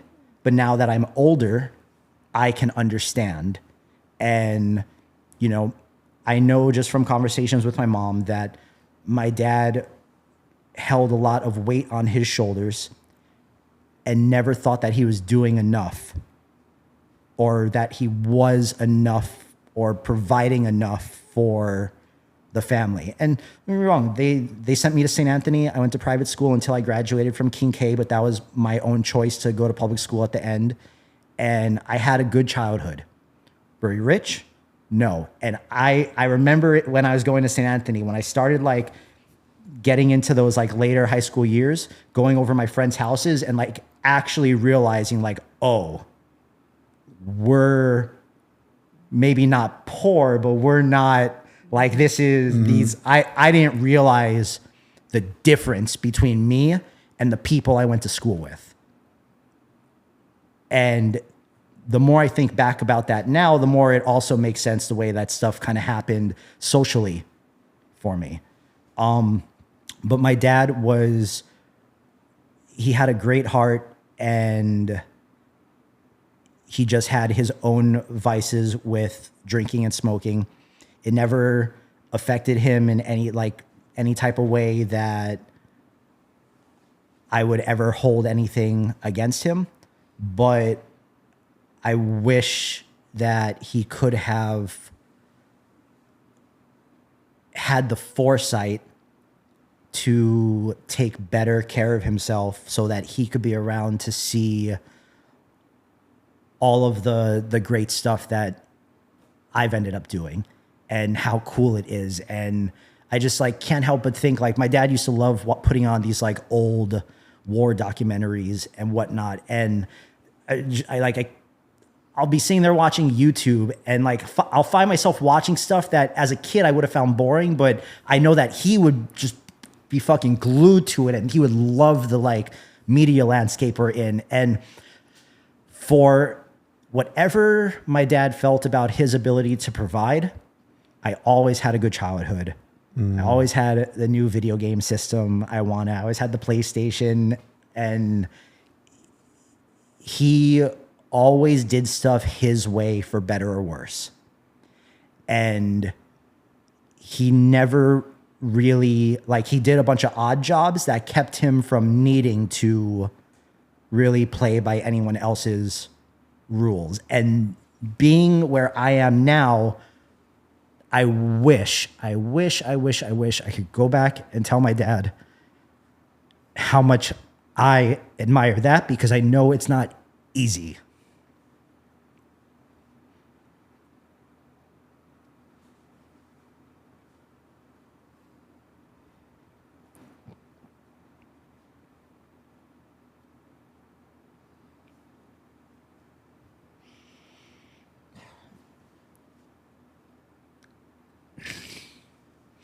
And you know, my girlfriend has a lot of medical issues that I don't talk about because it's not really for me to talk about and it's not up to anyone else. But I work very hard. And over the past 5 years, I've worked very hard to make sure that I can make her life as comfortable as I possibly can, because I went through some shit 5 years ago, and there's not a single person from my past that I could think of and put in her shoes being with me that would have kept such a straight head, even if she was stressing out for me because of how anxious and stressed out and depressed I was, and would just always tell me, it's going to be okay, we're going to figure it out. And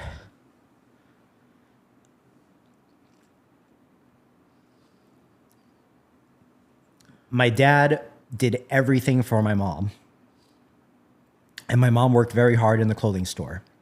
And my mom's remarried and she's living a great life now. And her husband now is such a great guy. And she things couldn't have went better for her after the unfortunateness of everything than they did. And I'm so happy for my mom. And I love the guy she's with. I'm just I'm so stoked that things played out the way that they did. I just wish that my dad could have taken better care of himself so that he could see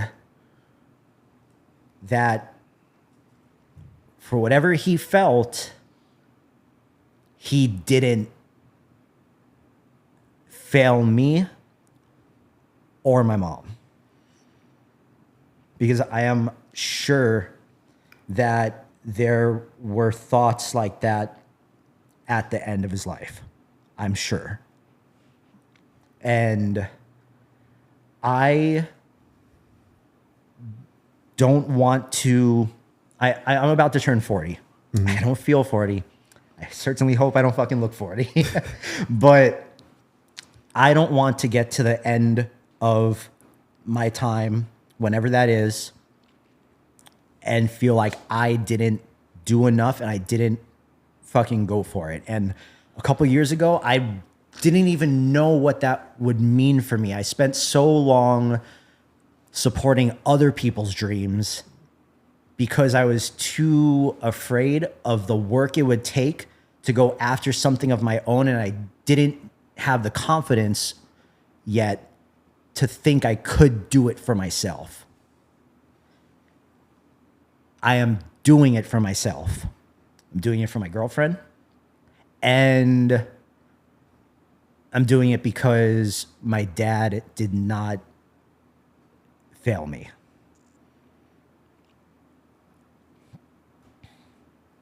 And whatever people want to think about the tool I choose to use, I don't care. I genuinely do not care. And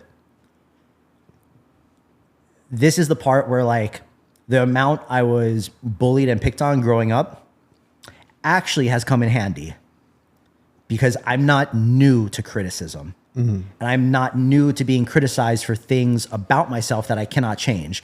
For the longest time growing up, I was teased because I was always the shortest kid in the group or in the classroom or whatever. What am I going to do about it? You know, what am I going to do about it? So the thing that I've really learned, though, and this, you could see this written online and you could see gurus talk about this and whatnot, is that confidence is built by making it through hard times and by taking on challenges and tasks that you might not think you are ready for. Mm-hmm. When you cower to those, you lose the confidence. When you say yes and then you need to rise to the occasion, that is how actual confidence is built. And I'm very confident in everything I do, because at this point I have done things over and over and time again when I've taken projects and I'm just yeah, I should fucking do that. And then I hang up the phone, I get off that meeting, I'm like, how the fuck am I gonna do this, bro? But And this is something that I tell everyone in my community and everyone in my Patreon, and I constantly have to reiterate to people in my Discord server, because these guys are at the beginning of their journeys and they're just trying to figure it out. I am not an AI artist. I'm not someone who uses AI to make money or get rich quick or whatever. I am someone who solves problems. And I solve those problems using AI tools. And I'm very good at solving problems using the tools. People will pay you more the bigger the problem you can solve for them. We're not AI artists. That, like, I tell everyone this, your job is not to make something that looks cool. Things that look cool is the bar now. Like, it's not hard. You need to solve a problem. You need to change that frame of thought and stop thinking of yourself as a content creator, like whatever it is, and just think of yourself as a problem solver. Insert tool here. Brother, thank you. I have a lot that I want to follow up with. One being, I'm sure your dad is proud of you. I'm sure your mom is proud of you. Even her husband currently is proud of you. I'm sure your girlfriend is proud of you. We're proud of you. You know what I mean? Like, just to be in this blip of your timeline, 40 years, by the way, welcome to the club. You know what I mean? It ain't that bad. You know what I mean? The peak's still in front of us. We're proud of you for this little blip that we've known you. I understand the fear. We've lost our father too. And there's a lot of things that I wish I could have told him. Like, look at me now. A little different relationship because ours wasn't really with us. And by the time he moved back to Hawaii, his health was already declining. And the last time I had like the most cathartic bawling, crying session was at his memorial. And I think about it. I've talked to Taisei about this, but I think, why did I bawl so like the video you just showed us? That was me. Just, I felt it on my cheeks, just Niagara, just, and I don't even know time dilation. I don't even know how long I stood at the podium. All the kids said some words, but when it was my turn to step to the podium, I don't know how long it was, but I cried for a long time. It felt forever. I lost track of time, and it was overwhelming. Like that tidal wave scene in there. It felt like that. A tidal wave that I've never experienced. Bawled. And so afterwards, when I'm like trying to process, I've never done that before. I've cried thinking about my mom, if something happens and stuff like that. But she was with us. My dad, who wasn't so present, now he's passing. I think for me, the painful part at this moment, ask me in 5 years, might be different. At this moment, as a father too, the way I processed it was the missed opportunity. The things I wish I could have showed him. The things every boy wants to show their dad. Every boy wants their dad to see. Whether that's on the sports field, is dad here? Is he watching? Whether that's, did he look at my report card? That approval from dad. I would want my dad to know I've done everything without selling out, and I've done it my way. And have I had to answer to people along the way? Absolutely.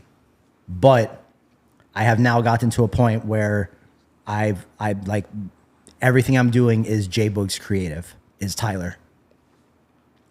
And that's something that I know he would be proud of.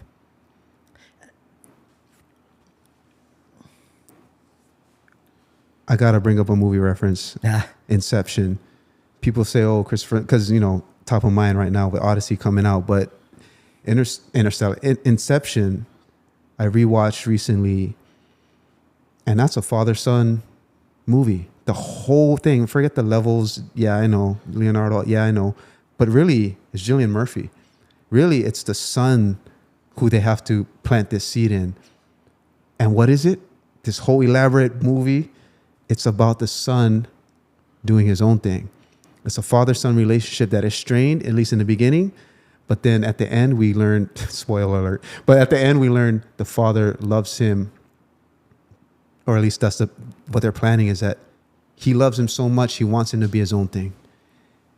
And I'm like, that right there, if we were to just shrink that 2-3 hour movie into one sentence, it's parents want to set their children up to do their own thing.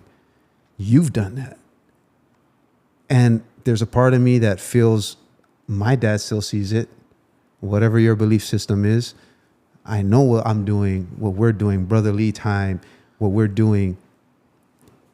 It's reaching him in some way, some shape or form. I can't prove it, but I feel like every day we work and it's showing.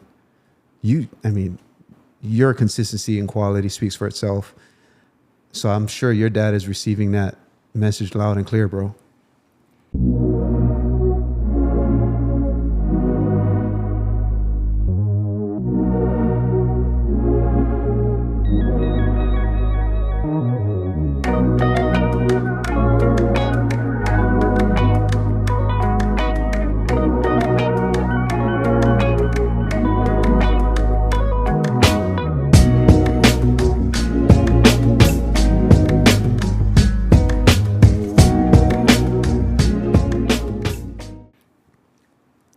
The one other thing I will say that I've been reflecting on quite often recently is that, I've been with my girlfriend now we're going on 10 years. Prior, I've had, call it 2 other longer relationships, and both of those ended when their parents got into the mix and decided that me not having went to college was not good enough for them. And I remember how deflated I felt after both of those instances, and how it really made me feel like a loser. And I always thought that there was going to be this very low ceiling of my earning potential and what my life could be like and look like because I didn't go to college. And now I'm like, I could not be happier I didn't go to school. And everything I've learned by doing and by throwing myself into the fire. And it just, yeah. There's no question of the work ethic. And I think every episode we've touched on it. Not being good enough. I mean, we talked about what is the fuel or the propellant for artists. And your response, I think, was this void or experience. Lived experience. The void was a different thing, but in a way we kind of combine those two here. Mm-hmm. You know what I mean? Mm-hmm. Where we hear your experience at a deeper level, and in a way you could interpret that as what you're feeling, what each day, what each post, what each problem you solve is sort of filling. Is there a moment where your cup is full, where you filled the void, if any, and what does that look like?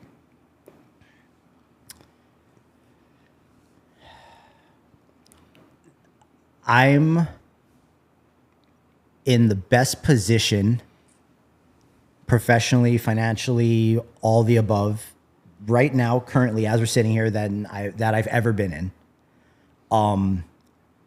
But I'm still every day looking for my longevity. I'm not convinced I found it yet. And my cup is already full because as I wake up and I search for that longevity every day, I'm stoked to search for it. That's There's not. I'm not there. There's an endless amount of hustle culture, whatever that whole fucking weird subset of people are about, that I'm just not about that. Like, I want to do my work, make what I want to make good money doing it.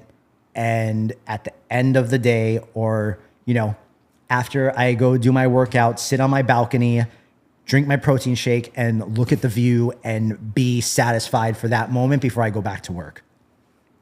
I just want to be happy doing what I'm doing, because I think on some level now, this day and age, we're like, even if you make enough money to retire, you're still going to do something, you know? Right. You're still going to do something. And you just got to not want to shoot yourself when you wake up to do it, bro. That's all. It keeps saying that. You just, if you can go through your day and not dread it, then like you're already successful. But if you're dreading your day, have that conversation with yourself and figure out what that looks like for you, and figure out the one step you can take today to try to get closer to that. I got one more question, and I want you to close us out. Since you are one of the juggernauts in creation, artists, even though you don't say you're artist, a problem solver, your body of art is significant, coming out of Hawaii. And so let's just kind of end on the Hawaii note. How has Hawaii shaped who you are, and speak to the creative scene as you see it here in Hawaii? Oh boy. Talk that shit if you got it. I can't lie. My life didn't feel like it started until I left Maui and moved to Oahu.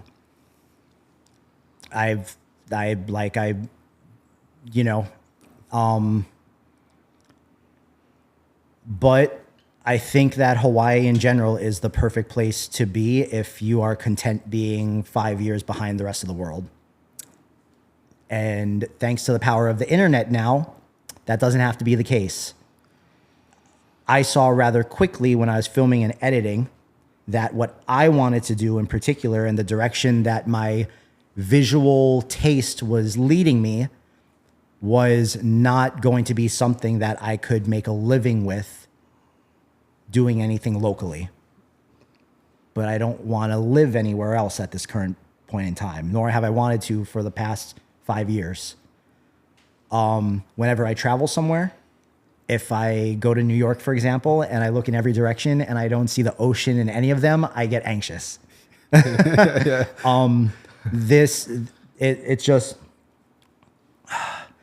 It's hard to say that Hawaii has influenced my art. I don't, or whatever it is that I do, because I don't think it has. And most of my teenage years and my growing up years, even though there were a few good times, the times of me being teased and kind of getting shit on stand out much more starkly. And I still remember all of those people very clearly, and the things that were said and the things that were done to embarrass me in high school and stuff like that. Like, that has all very much stayed with me. As I've learned more about myself and the things I like to do, and I've really followed my interests, that's what's allowed me to build the confidence I didn't have as a young kid or even as a young adult. And the amount of cool challenges and tasks I've taken on and I've come out on the other side successful with, that is what I gauge my perceived value by, even though I think everyone's valuable. So yeah, it's hard because it, like, aside from just being born and raised and living here, I really didn't have a good experience growing up because of how like mean a lot of people were, because I was always the easiest one to pick on because of how short I was. And I'm like 5'4" on a good day. But what I won't do anymore is I won't allow anyone to make me feel less than. I just dipped out of a long-term project because of the way someone condescended to me. Good for you. And I did so in as graceful of a way as I possibly could, and I didn't leave anything hanging, and I fulfilled everything that was in my contract, but I'm past that point. And if someone in IRL wants to do it, I'm turning around and walking the other direction. I have no time for argumentation. I don't have to convince anyone what I'm worth or how dope I am. I know I'm fucking dope. And all my time is better spent chasing the things that fuel my fire. And looking down on other people doesn't fuel my fire. Thank you so much for watching this interview. If anything in this video made you feel something, please share this video with someone you think would feel the same way. This channel is a product of two brothers born and raised in Hawaii, using our skills, our story, and our growing network to unleash our creativity. For us, being creative isn't optional. It's a duty. We've got some incredible interviews and creative projects coming up, so be sure to subscribe so you don't miss what's coming next. Thank you so much for your support. It means the world to us. Hope to see you in the next one.